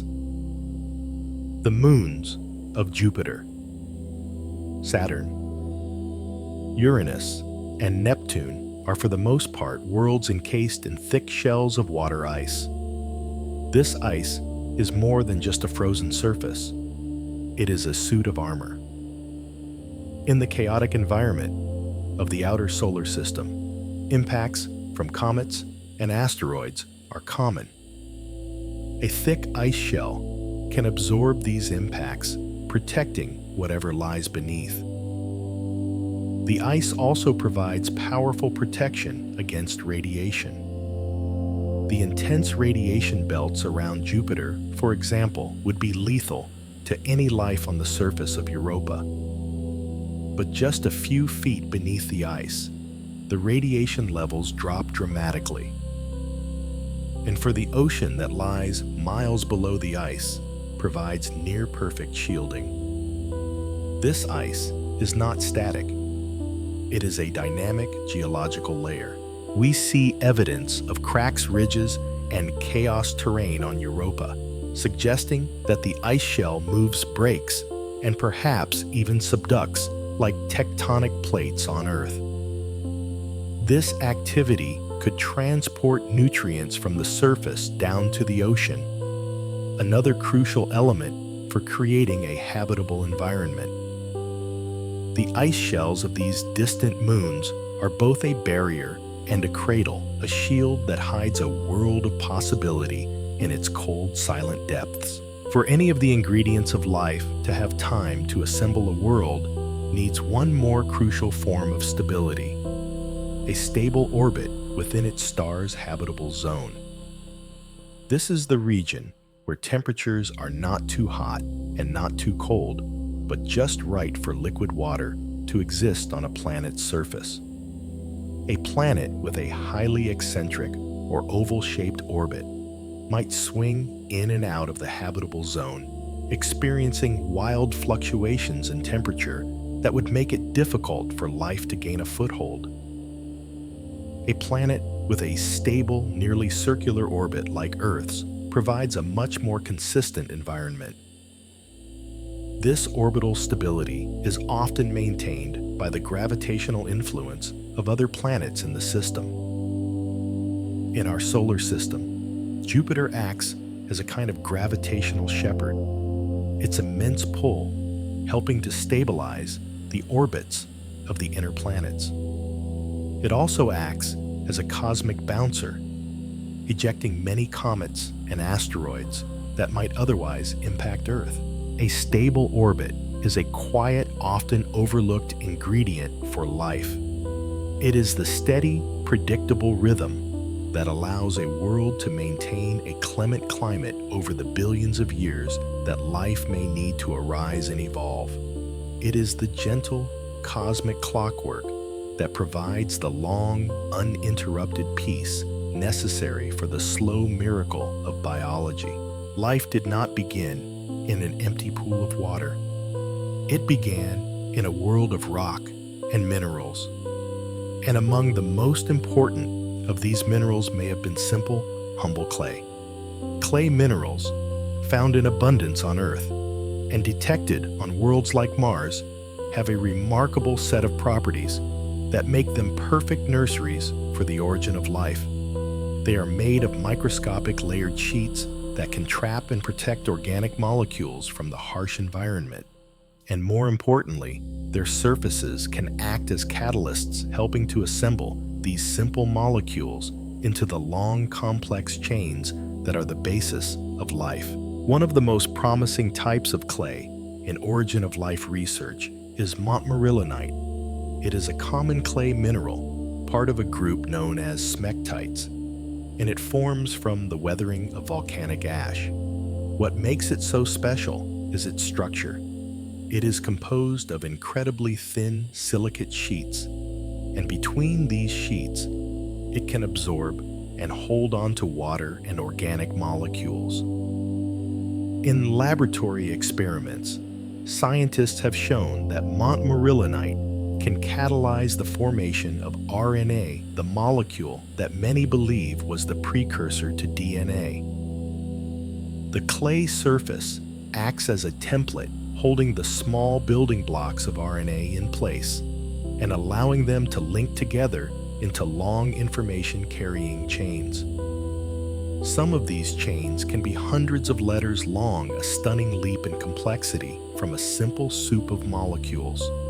The clay not only helps to build these chains, but also protects them from being broken down by ultraviolet light or other harsh environmental factors. The Mars rover Curiosity has found evidence of smectite clays, including montmorillonite, in the Gale crater in an area that was once a lake bed. This suggests that the same kind of life-generating clay that may have existed on the early Earth was also present on a young, wet Mars. The broader family of clay minerals to which montmorillonite belongs, the phyllosilicates, are a key target in the search for past life on Mars. The name simply means sheet silicates, a reference to their layered structure. Rovers like Curiosity and Perseverance have found them in abundance in rocks that formed in the presence of water billions of years ago. These minerals are a definitive signpost of a past habitable environment. They tell us that Mars once had long-standing bodies of water, lakes, rivers, and perhaps even seas where these clays could have formed. And wherever these clays existed, there was a potential for the same kind of prebiotic chemistry that may have led to life on Earth.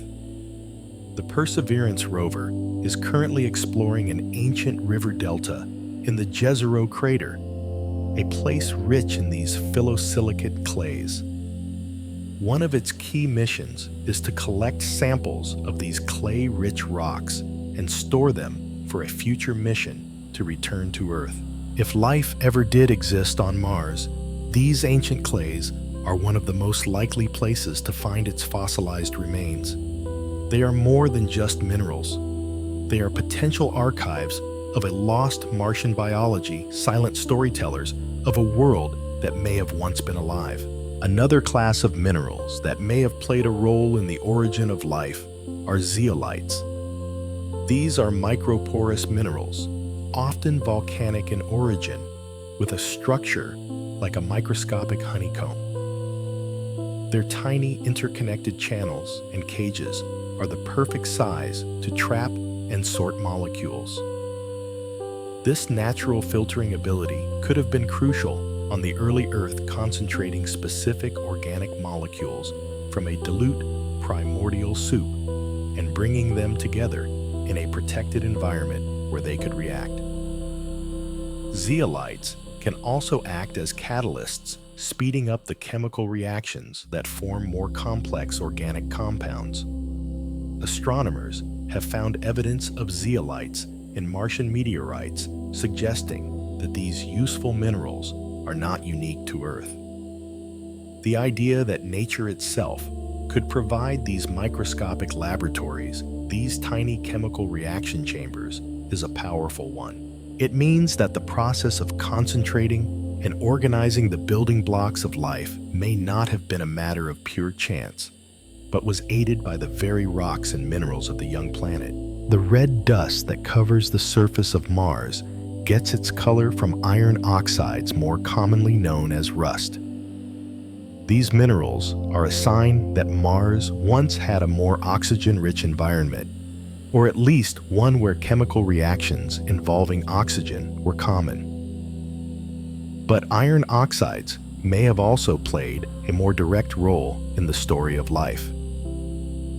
Like clays, the surfaces of these iron-rich minerals can act as catalysts for prebiotic chemistry. In laboratory experiments, iron oxides have been shown to help assemble simple organic molecules into more complex structures. They can also act as a source of chemical energy. The difference in electrical potential between different iron minerals can create a kind of natural battery, a flow of electrons that could have powered the first simple metabolic reactions. This is another form of chemosynthesis, a way for life to get energy without sunlight. So the rust that now gives Mars its dead desert-like appearance may, in a strange irony, be a clue that the planet once had the very minerals needed to power the emergence of life. When a planet is young and its interior is still hot, volcanic activity brings a wealth of minerals to the surface. One of the most common is olivine, a green-colored mineral that is a major component of Earth's upper mantle and is found in abundance on Mars and in meteorites. Olivine itself is not particularly helpful for the origin of life, but what happens when it reacts with water is extraordinary. This process, called serpentinization, transforms the olivine into a new suite of minerals, including serpentinite. But more importantly, the reaction releases hydrogen gas and creates highly alkaline conditions, exactly the kind of environment found at a type of deep-sea hydrothermal vent on Earth known as the Lost City. These vents are different from the super-hot black smokers. They are cooler, and their chemistry is driven by serpentinization, and they are teeming with microbial life that feeds on the hydrogen and methane produced by the water-rock reactions.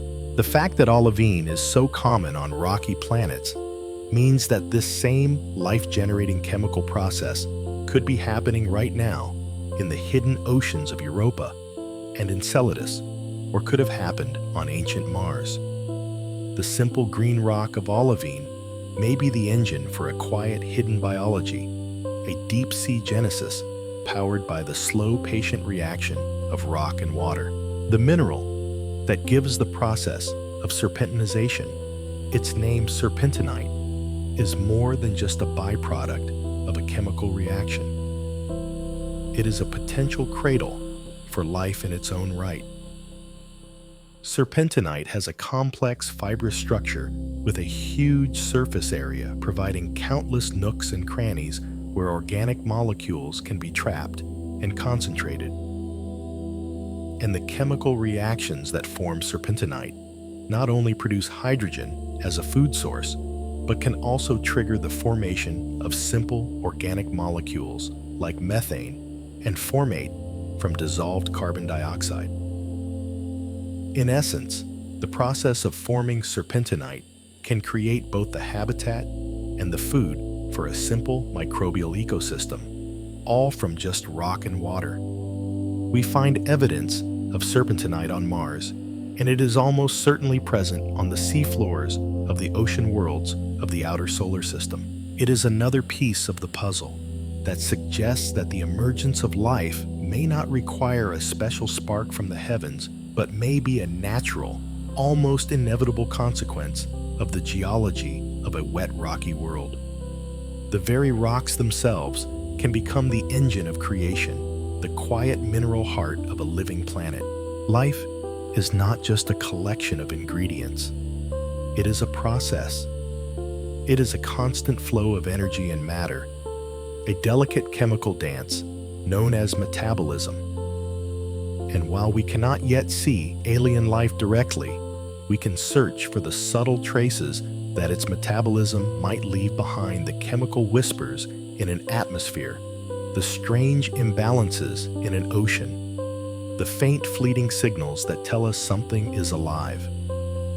This search for biosignatures is one of the most exciting frontiers in astrobiology, a kind of cosmic detective work, listening for the quiet hum of a distant biology.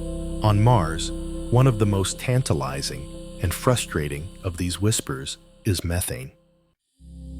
As we've noted, rovers and orbiters have detected small, seasonal plumes of this gas. On Earth, the vast majority of methane is produced by life from microbes in swamps to cows in a field. So, finding it on Mars, even in tiny amounts, is a cause for intrigue. The methane could be geological, produced by the same serpentinization reactions we've discussed. But its seasonal appearance, peaking in the Martian summer, is curious. It could be that the methane is ancient, trapped in underground ice cages called clathrates, and is released as the ground warms. Or it could be modern. It could be the faint collective breath of microbes living deep underground, their metabolic activity waxing and waning with the seasons. We do not yet have the instruments on Mars to tell the difference, to analyze the isotopes in the methane and determine its origin. And so for now, it remains a ghost in the Martian air, a fleeting signal that could be a sign of a deep hidden geology, or the first faint hint of a deep hidden biosphere. Far out in the Saturn system, the Cassini spacecraft gave us a much more definitive chemical clue. As it flew through the plumes of Enceladus, it tasted the water from the moon's hidden ocean. It found water salts and organic molecules, but it also found molecular hydrogen. This is a discovery of immense importance. The hydrogen is almost certainly being produced by hydrothermal vents on the moon's seafloor, the result of reactions between hot rock and liquid water. On Earth's high seafloor, hydrogen is a feast for certain types of microbes. It is a powerful source of chemical energy. The combination of liquid water, organic molecules, and a steady source of hydrogen food makes the ocean of Enceladus arguably the most habitable environment we have found beyond Earth. It has all the known requirements for life. This doesn't mean life is there, but it means that a metabolism based on consuming hydrogen is chemically possible. It is the strongest hint we have yet that a hidden sunless ecosystem could be thriving in the eternal darkness beneath the ice of a tiny distant moon. The hydrogen is a whisper of a potential metabolism, a chemical invitation to a feast we cannot see. Another way to search for the signs of life is to look for imbalances. Life is a powerful chemical force, and it often pushes its environment out of equilibrium. Our own atmosphere, with its 20% oxygen, is a perfect example. Oxygen is so reactive that it shouldn't be there in such high concentrations. It is life photosynthesis that constantly pumps it into the air, maintaining a state of profound chemical imbalance. Astrobiologists are searching for similar imbalances in the atmospheres of distant exoplanets. If we were to find a planet with both oxygen and methane, for example, it would be a very strong sign of life. These two gases react with each other and should not coexist in large amounts unless something is constantly producing both of them. A telescope like the James Webb can analyze the light passing through an exoplanet's atmosphere and measure the amounts of different gases. The detection of such a disequilibrium would be one of the most profound discoveries ever made. It would be the faint chemical echo of a distant biosphere, a sign that we are not alone carried to us on a beam of starlight. In the strange, cold chemistry of Titan's atmosphere and surface, scientists have found other intriguing chemical signals. One of the most interesting involves acetylene and hydrogen.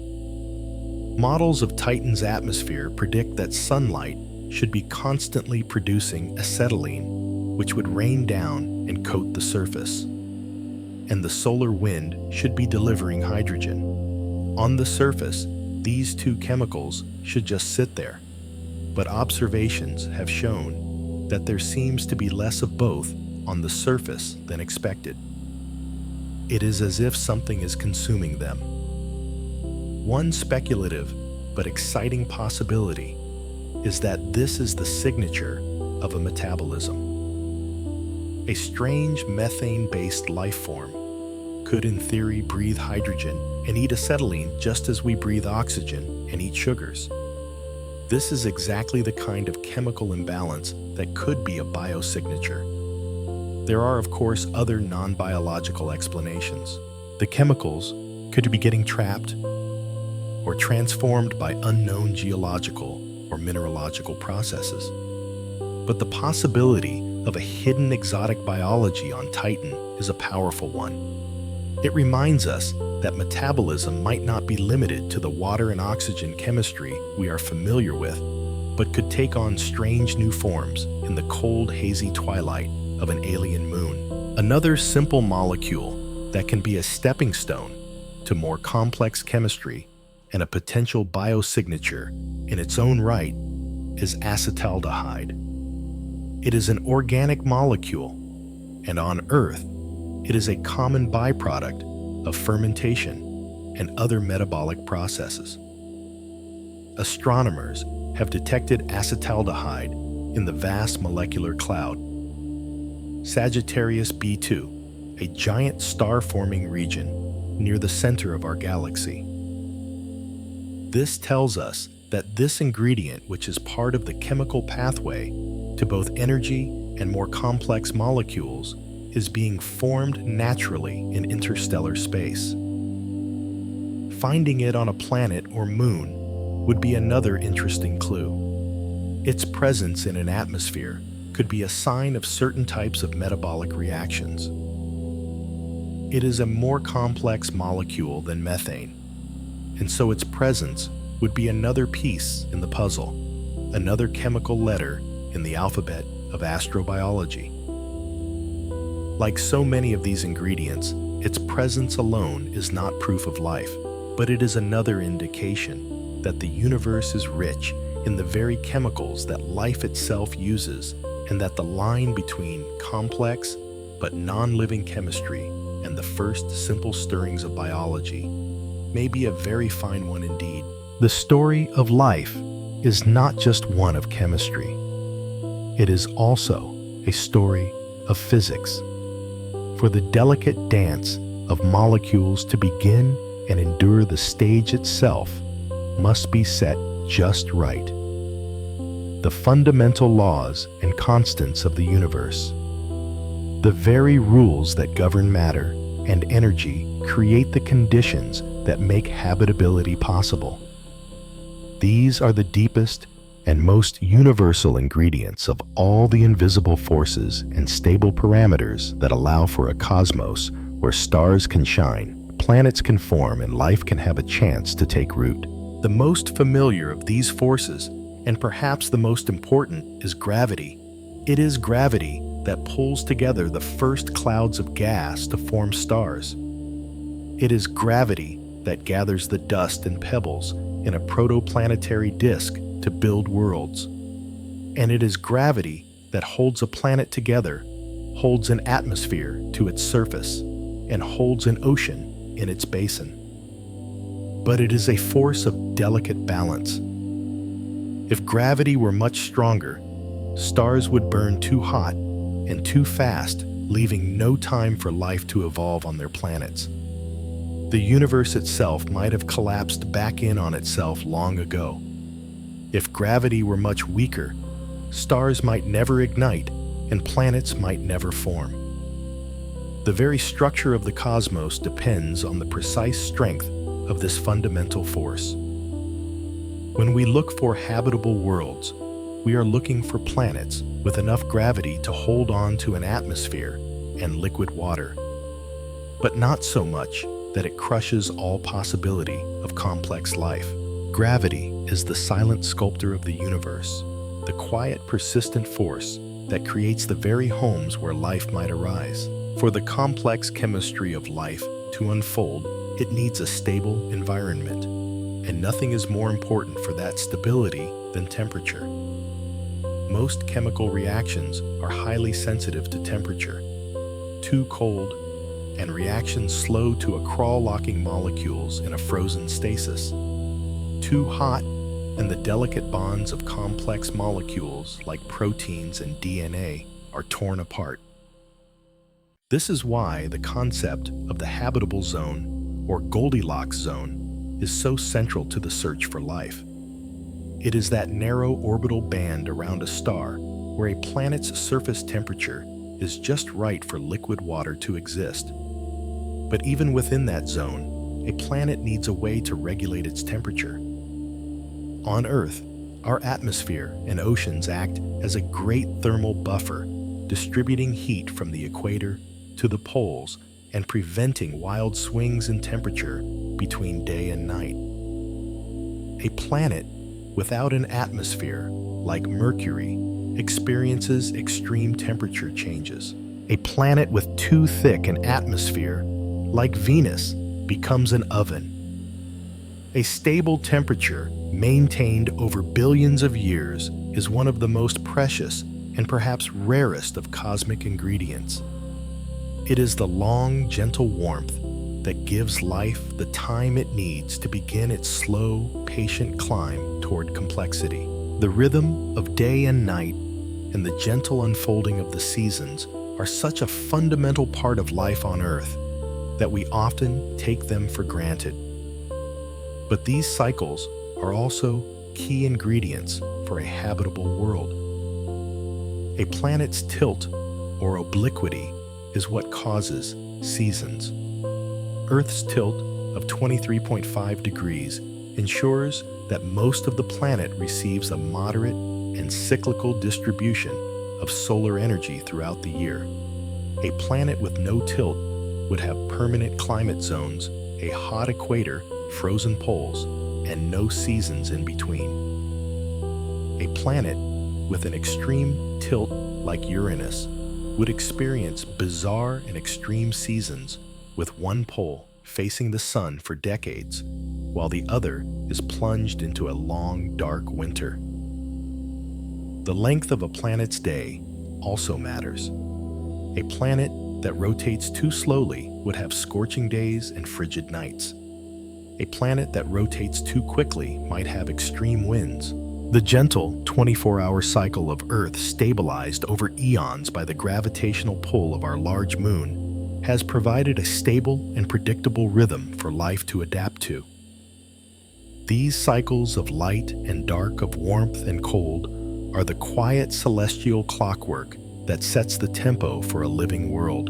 At its most fundamental level, life is a chemical process.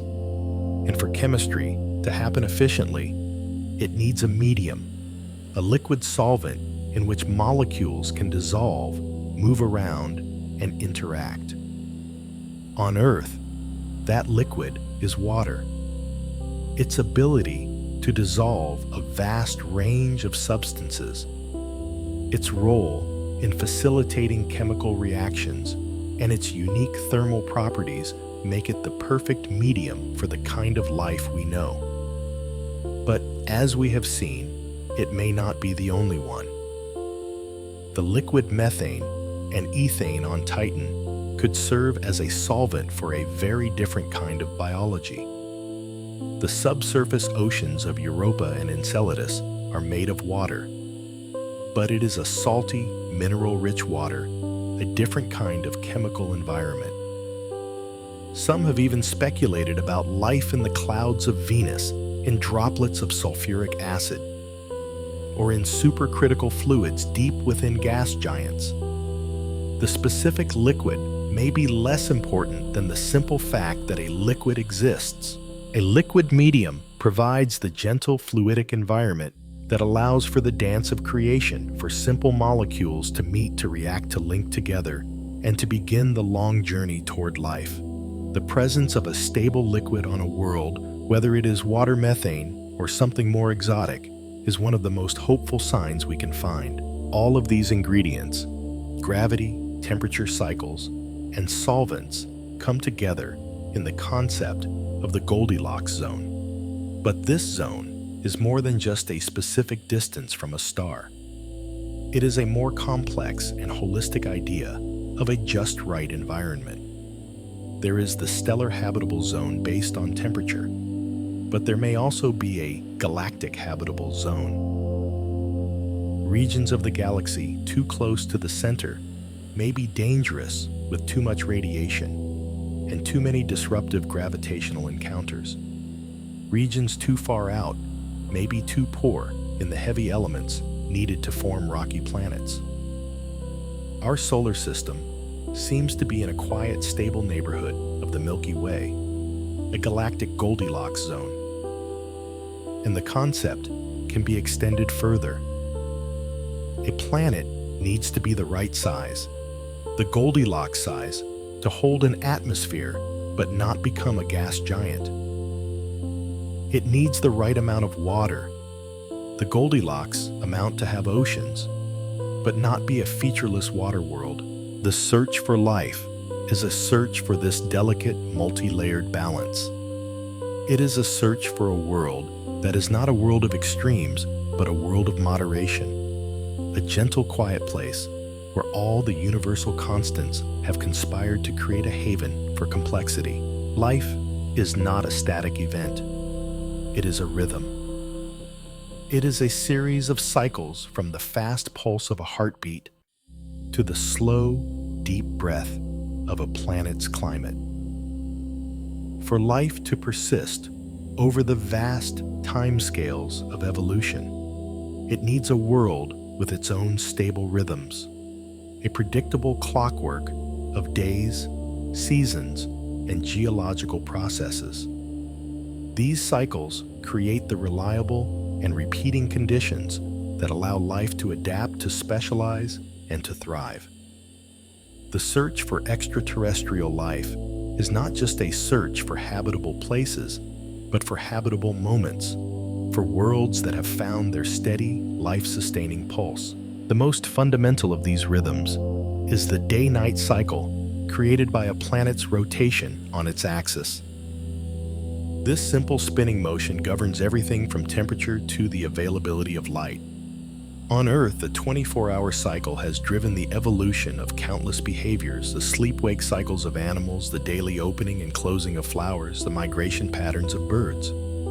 A world that rotates too slowly, like Venus, would have incredibly long hot days and equally long cold nights, creating extreme temperature swings that would be difficult for life to endure.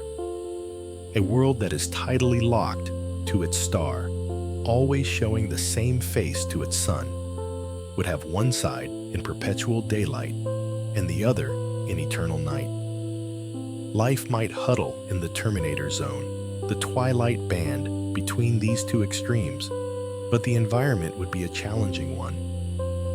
The steady, moderate rotation of a planet is a gentle, often underappreciated ingredient for habitability. It is the first and most constant rhythm, the daily turning that provides the consistent beat for the music of life. The next great rhythm is that of the seasons driven by a planet's axial tilt. As a tilted planet orbits its star, different hemispheres receive more direct sunlight at different times of the year, creating the familiar cycle of spring, summer, autumn, and winter. On Earth, this seasonal change is a powerful driver of life. It triggers migrations, hibernation, the flowering of plants, and the mating cycles of animals. We see seasons on other worlds too. Mars, with a tilt very similar to Earth's, has distinct seasons that cause its polar ice caps to grow and shrink. Even distant Titan, with its methane cycle, experiences seasons, though each one lasts for about 7 Earth years. These long, slow cycles of change create a dynamic environment, one that challenges life to adapt and evolve. A world without seasons would be more static, more uniform. But a world with predictable repeating seasons is a world that encourages resilience, a world that teaches life the rhythm of dormancy and rebirth of scarcity and abundance. On the grandest of scales, the stability of an entire planetary system is governed by the rhythm of its orbits. Planets do not orbit their stars in perfect isolation. They are in a constant gravitational dance with one another. In some systems, this dance is chaotic, with planets crossing paths or being ejected into deep space. But in others, like our own, the dance is a stable and predictable one, governed by a phenomenon known as orbital resonance. This occurs when the orbital periods of 2 or more bodies are a simple ratio of 1 and the Earth. For example, for every 1 orbit of Neptune, the dwarf planet Pluto completes 2. This resonance keeps their orbits stable, preventing them from ever colliding, even though their paths cross. Similar resonances are found throughout our solar system, among the moons of Jupiter and Saturn, and in the asteroid belt. They are a form of gravitational harmony, a celestial clockwork that keeps the system stable over billions of years. This long-term stability is essential for life. It provides the long, uninterrupted eons that life needs to evolve from simple microbes to complex intelligent beings. The very surface of a world can have its own rhythms driven by the heat from within. Volcanic cycles, the periodic eruption of magma onto a planet's surface, can have a profound impact on habitability. On the one hand, extreme volcanism can be destructive, as we see on Jupiter's moon Io. But on the other hand, a moderate level of volcanic activity is essential for creating and maintaining a habitable environment. Volcanic outgassing is what replenishes a planet's atmosphere, releasing gases like water vapor, carbon dioxide, and nitrogen from the interior. Without this process, a planet's atmosphere would slowly be stripped away by the solar wind or locked into rocks. Volcanoes also bring essential minerals to the surface and can drive the formation of hydrothermal systems, which, as we've seen, are prime locations for the origin of life. The slow, patient pulse of a planet's geological heart, the rhythm of its volcanic cycles, is what keeps the planet's surface and atmosphere alive and dynamic. It is the engine that stirs the chemical pot, preventing a world from becoming static cold and dead. One of the most important of these geological cycles is the carbon silicate cycle. It is a planet-scale feedback loop that acts as a natural thermostat, regulating a planet's climate over hundreds of thousands of years. It works like this. Carbon dioxide in the atmosphere dissolves in rainwater, forming a weak acid. This acid rain falls on silicate rocks, weathering them and releasing calcium and other ions.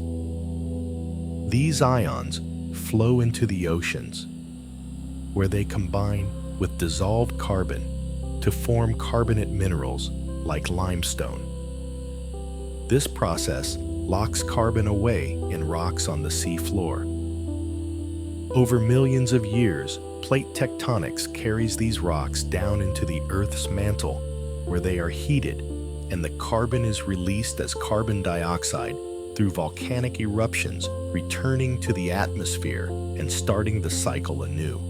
This cycle has a built-in stabilizing mechanism. If the planet gets too warm, rainfall increases, which speeds up rock weathering, pulling more carbon dioxide out of the atmosphere and cooling the planet down. If the planet gets too cold, volcanic outgassing continues and the carbon dioxide builds up in the atmosphere, warming the planet up. This elegant, self-regulating cycle is thought to be a key reason why Earth has maintained a stable, habitable climate for billions of years. And it depends on having active geology, plate tectonics, and liquid water. It is perhaps the most complex and most important of all a planet's rhythms, the deep, slow breath that keeps a world alive. Our search for life is by necessity biased. We are looking for life as we know it, built from carbon, dissolved in water, powered by familiar chemistry. But the universe is a place of immense variety, and life itself might be more imaginative than we are. In the quiet corners of scientific speculation, astrobiologists dream of other possibilities of exotic life forms that follow a different set of rules. These are the strange and speculative ingredients, the long shots, and the what-ifs that remind us just how much we still have to learn. We have spoken of carbon as the master architect, the backbone of all life on Earth. But could another element play that role? The most popular candidate is silicon. It sits just below carbon on the periodic table, and like carbon, it can form stable bonds with up to 4 other atoms, allowing it to create long chains and complex structures. A life form based on silicon would be profoundly alien. Its biochemistry would be slower, its structures more rigid, perhaps even crystalline. It would likely thrive in environments that would be lethal to us, perhaps at temperatures so high that carbon-based molecules would break down, or so low that water is a solid rock.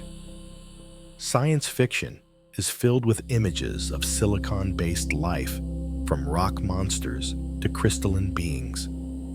In reality, silicon chemistry is less flexible than carbon's, and silicon dioxide sand is a solid, not a gas, which would make respiration difficult. But the universe is vast, and on some distant molten world orbiting a searing star, perhaps a different kind of chemistry has found a way. The abundance of silicon throughout the cosmos is a quiet invitation to wonder if life's architectural plans might have more than one version. Just as we assume life needs carbon, we also assume it needs water. But what if life could arise in another solvent?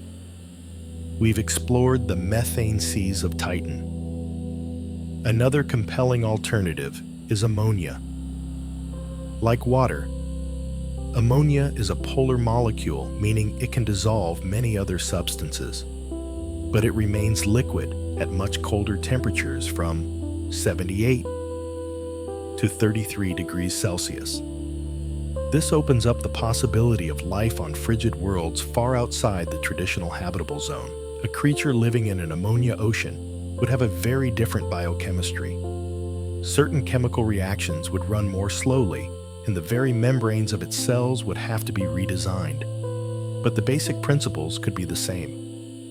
Life based on ammonia is a staple of scientific speculation, a vision of biology unfolding in the deep, cold atmospheres of gas giants or on the surfaces of frozen moons. We find ammonia throughout the outer solar system, a common ingredient in the cosmic pantry. It is another quiet hint that life's dependence on water may be a local preference, not a universal law. On worlds that are neither hot nor cold, but somewhere in between, matter can exist in a strange state that is neither liquid nor gases, but a supercritical fluid. On Earth, we can create supercritical carbon dioxide, which has the properties of both a gas it can fill a container and a liquid it can dissolve substances. The atmospheres of gas giants like Jupiter may have vast regions where fluids are in this supercritical state. Could life exist in such an environment? It is a truly bizarre idea. A creature in a supercritical fluid would not swim or fly, but drift in a medium with no surface tension, no clear boundary between liquid and gas. Its biology would be adapted to immense pressures and temperatures. It is a form of life almost beyond our ability to imagine. And yet the laws of physics allow for such environments to exist. And where there is a stable, chemically rich medium, the question of life will always follow. It is a reminder that our terrestrial categories of solid, liquid, and gas are not the only states of matter, and that life might find a way to thrive in states of being that seem utterly alien to us. Perhaps the most mind-bending speculation is that life might not need to be chemical at all. What if life is fundamentally about information? What if a self-replicating, evolving system could be built not from molecules, but from patterns of energy or information? Some physicists have speculated about life existing in the plasma of a star's core as complex magnetic structures. Some computer scientists have wondered if a sufficiently complex computational system could be considered alive. These are ideas at the very edge of science, more philosophy than biology. But they force us to confront the deepest question of all: what is life?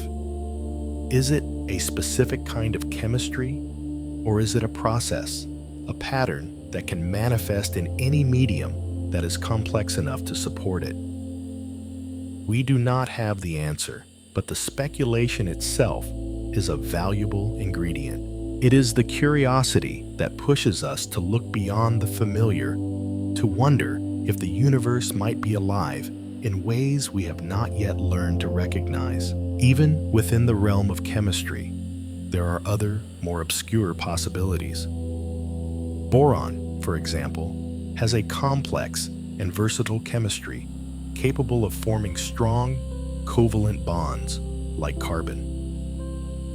Boron-based molecules, particularly boron-nitrogen compounds, can form rings and chains that are structurally similar to those in organic chemistry.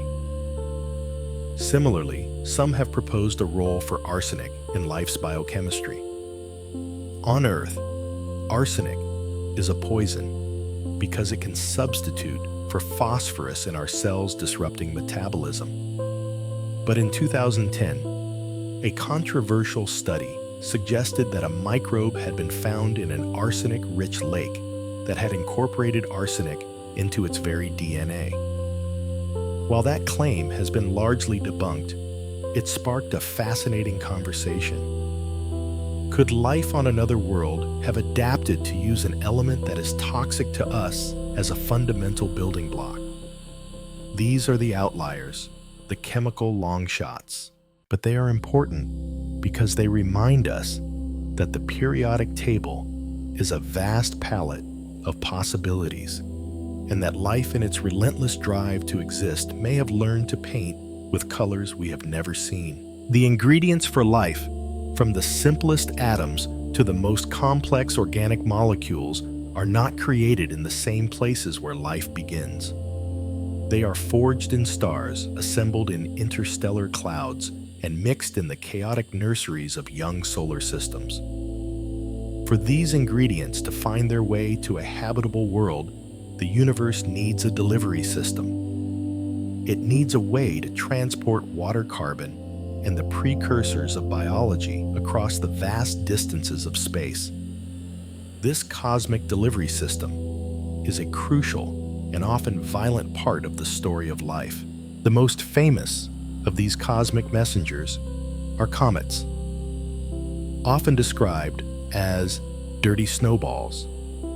They are ancient icy relics from the formation of the solar system, born in the cold, distant regions beyond the planets.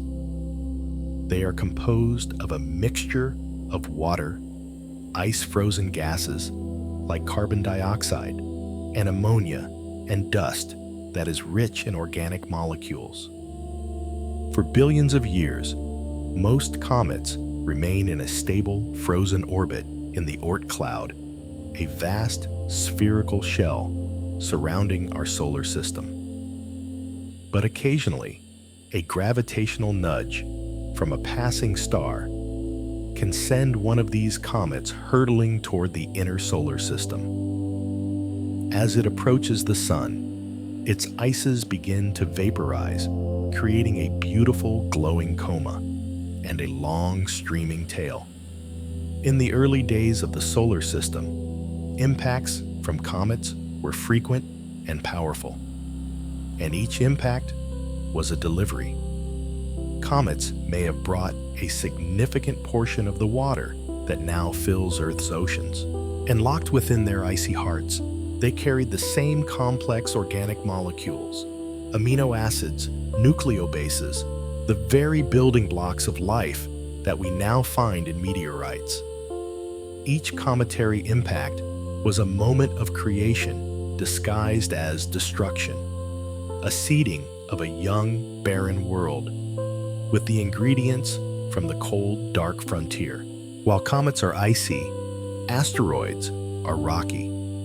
They are the leftovers from the formation of the rocky planets, most of them orbiting in the asteroid belt between Mars and Jupiter. And they too have been a crucial part of the cosmic delivery system. We know from studying meteorites, the fragments of asteroids that fall to Earth, that they are rich in carbon and complex organic compounds.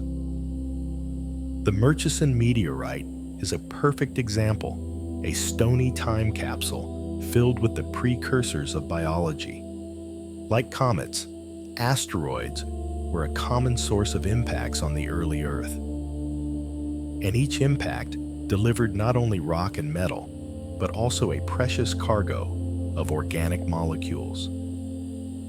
Asteroid impacts are a force of both creation and destruction. The impact that wiped out the dinosaurs was a catastrophic event. But billions of years earlier, a steady rain of smaller asteroids may have been a key factor in bringing the building blocks of life to our planet. They are the universe's couriers, carrying their chemical messages from the asteroid belt to the surfaces of young worlds. On a much finer and more gentle scale, the ingredients of life are also delivered by interstellar dust. The space between the stars is not empty. It is filled with a thin, almost imperceptible mist of tiny dust grains. These grains are made of silicates, carbon, and ice, and they are formed in the atmospheres of dying stars. On the cold surfaces of these dust grains, in the vast molecular clouds where new stars are born, much of the universe's most interesting chemistry takes place. Simple atoms stick to the grains, and over millions of years react to form water, ammonia, methane, and even complex organic molecules. This dust is then incorporated into new solar systems as they form. It becomes part of the protoplanetary disk, the swirling cloud of material from which planets are made. So even before a planet is fully formed, it is already being seeded with the ingredients of life. This cosmic dust is the most subtle of all delivery systems, a gentle, pervasive rain of prebiotic chemistry, ensuring that no new world begins its life entirely from scratch. Even after a planet has formed, its own geological processes can act as a delivery system. We see this dramatically on moons like Enceladus. The hydrothermal vents on its hidden seafloor are not just a potential habitat for life, they are also a source of ingredients. They release hydrogen, methane, and other chemicals from the moon's interior into the ocean. The volcanic plumes that erupt from the moon's surface then carry these ingredients along with water and salts out into space. Some of this material falls back onto the surface of Enceladus. Some of it goes into orbit around Saturn, becoming part of its E-ring, and some of it may even travel to other moons in the Saturn system. This is a local delivery system, a way for a moon to transport the chemical riches of its interior to its surface and beyond. It is a beautiful and dynamic process. A moon actively advertising its own habitability to the universe, offering up samples of its hidden ocean to any passing spacecraft, or perhaps to the surface of a neighboring world. In the violent early days of the solar system, there may have been another more dramatic form of delivery: the direct exchange of material between planets. A large asteroid or comet impact on a planet like Mars could be powerful enough to blast rocks from the surface into space. Some of these rocks could then travel through the solar system for millions of years before eventually landing on another planet like Earth. We know this happens because we have found meteorites on Earth that have been chemically identified as coming from Mars. If Mars was habitable or even inhabited in its distant past, it is conceivable that these Martian rocks could have carried fossilized microbes or even living spores to Earth. This idea, called lithopanspermia, suggests that life could travel from one world to another within a solar system. It is a speculative but tantalizing possibility. It would mean that the tree of life may not have had its roots on a single world, but could be an interplanetary phenomenon. It blurs the lines between worlds, suggesting that the solar system might be a single, interconnected ecosystem, with life itself as the most precious cargo. And so our long and quiet journey comes to a close. We have drifted from the ice hearts of comets to the fiery forges of distant stars, from the hidden oceans of frozen moons to the very fabric of space and time. We have gathered the ingredients of life one by one and found them not to be rare or miraculous, but to be common woven into the great cosmic landscape. The universe, it seems, is a generous chemist.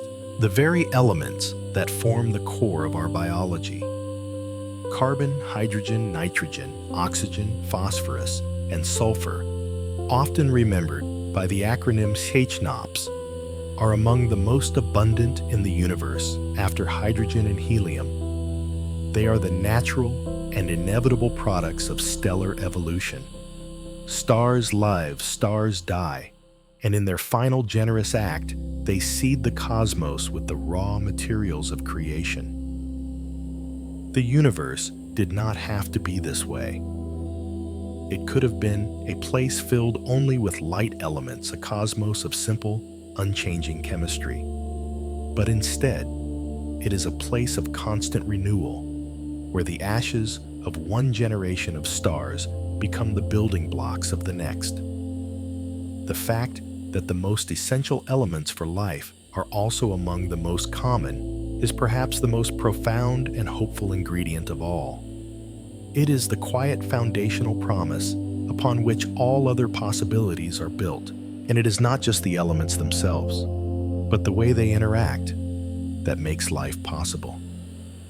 The nature of the chemical bond, the quiet electromagnetic attraction that holds atoms together, is perfectly suited for building the complex yet stable molecules of life. Covalent bonds, particularly those involving carbon, are strong enough to create lasting structures, like the long chains of proteins and DNA. But they are not so strong that they cannot be broken and reformed, allowing for the dynamic, ever-changing dance of metabolism. The universe could have been governed by rules that made such bonds too weak or too strong. But in our universe, the balance is just right. It is a Goldilocks chemistry, a set of rules that allows for both stability and flexibility, for both the persistence of information and the constant flow of energy. The very laws of chemistry seem to be tuned for complexity, a quiet, underlying harmony that makes the music of life possible. And everywhere we look, we find energy. We find by the brilliant, steady light of stars, a perfect source of power for photosynthesis. We find the quiet, internal heat of planets and moons, the geothermal energy that can keep an ocean liquid and drive the chemistry of hydrothermal vents. We find the chaotic spark of lightning and the subtle flow of chemical gradients. Energy is not a scarce resource in the cosmos. It is abundant, flowing in 1,000 different forms. And life, in its relentless ingenuity, is a master of capturing and using that energy. The search for life is a search for these energy flows, for the places where the universe's natural power can be harnessed by a living system. The sheer variety of these energy sources, from the light of a sun to the chemical breath of a moon, suggests that life might be able to find a foothold in a far wider range of environments than we ever dreamed. When we put all of these ingredients together, the abundant elements, the just right chemistry, the plentiful energy, the nurturing environments, a pattern begins to emerge. It is the tendency of the universe to build complexity. From the simple particles of the Big Bang matter assembled into atoms, atoms assembled into stars and galaxies. In the hearts of those stars, heavier elements were forged. In interstellar clouds, those elements assembled into complex molecules. And on the surfaces of planets, those molecules assembled into the first simple cells.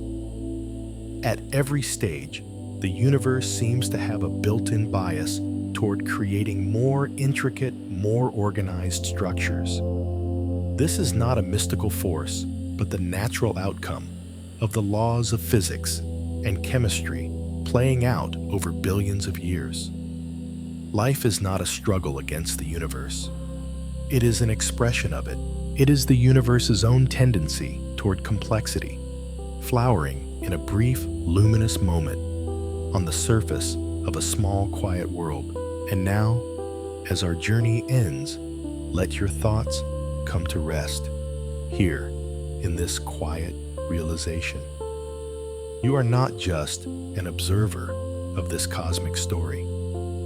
You are a part of it. The carbon in your breath was once in the heart of a star. The water in your cells was once part of a comet or an interstellar cloud. The iron in your blood was forged in the explosion of a supernova. You are a collection of these cosmic ingredients assembled for a brief moment in time and given the astonishing gift of awareness. You are a way for the universe to know itself. In your curiosity, the cosmos wonders. In your sense of awe, it feels its own beauty. And in your quiet, gentle drift toward sleep, it finds a moment of peace. Thank you for floating through this cosmic garden with me tonight. The ingredients are all around us, in the air, in the earth, and in the distant, shimmering light of the stars. They are a quiet promise, a gentle reminder that the universe may be a far more living place than we can yet see. Let this thought be a soft and comforting blanket as you settle into rest. The night is deep, the stars are ancient, and you are a part of it all. If you are still awake, the next video is ready for you to continue your journey. But if sleep is calling, there is nothing more you need to do. Just let go and drift. Sleep well, and may your dreams be filled with the quiet music of the stars. Good night.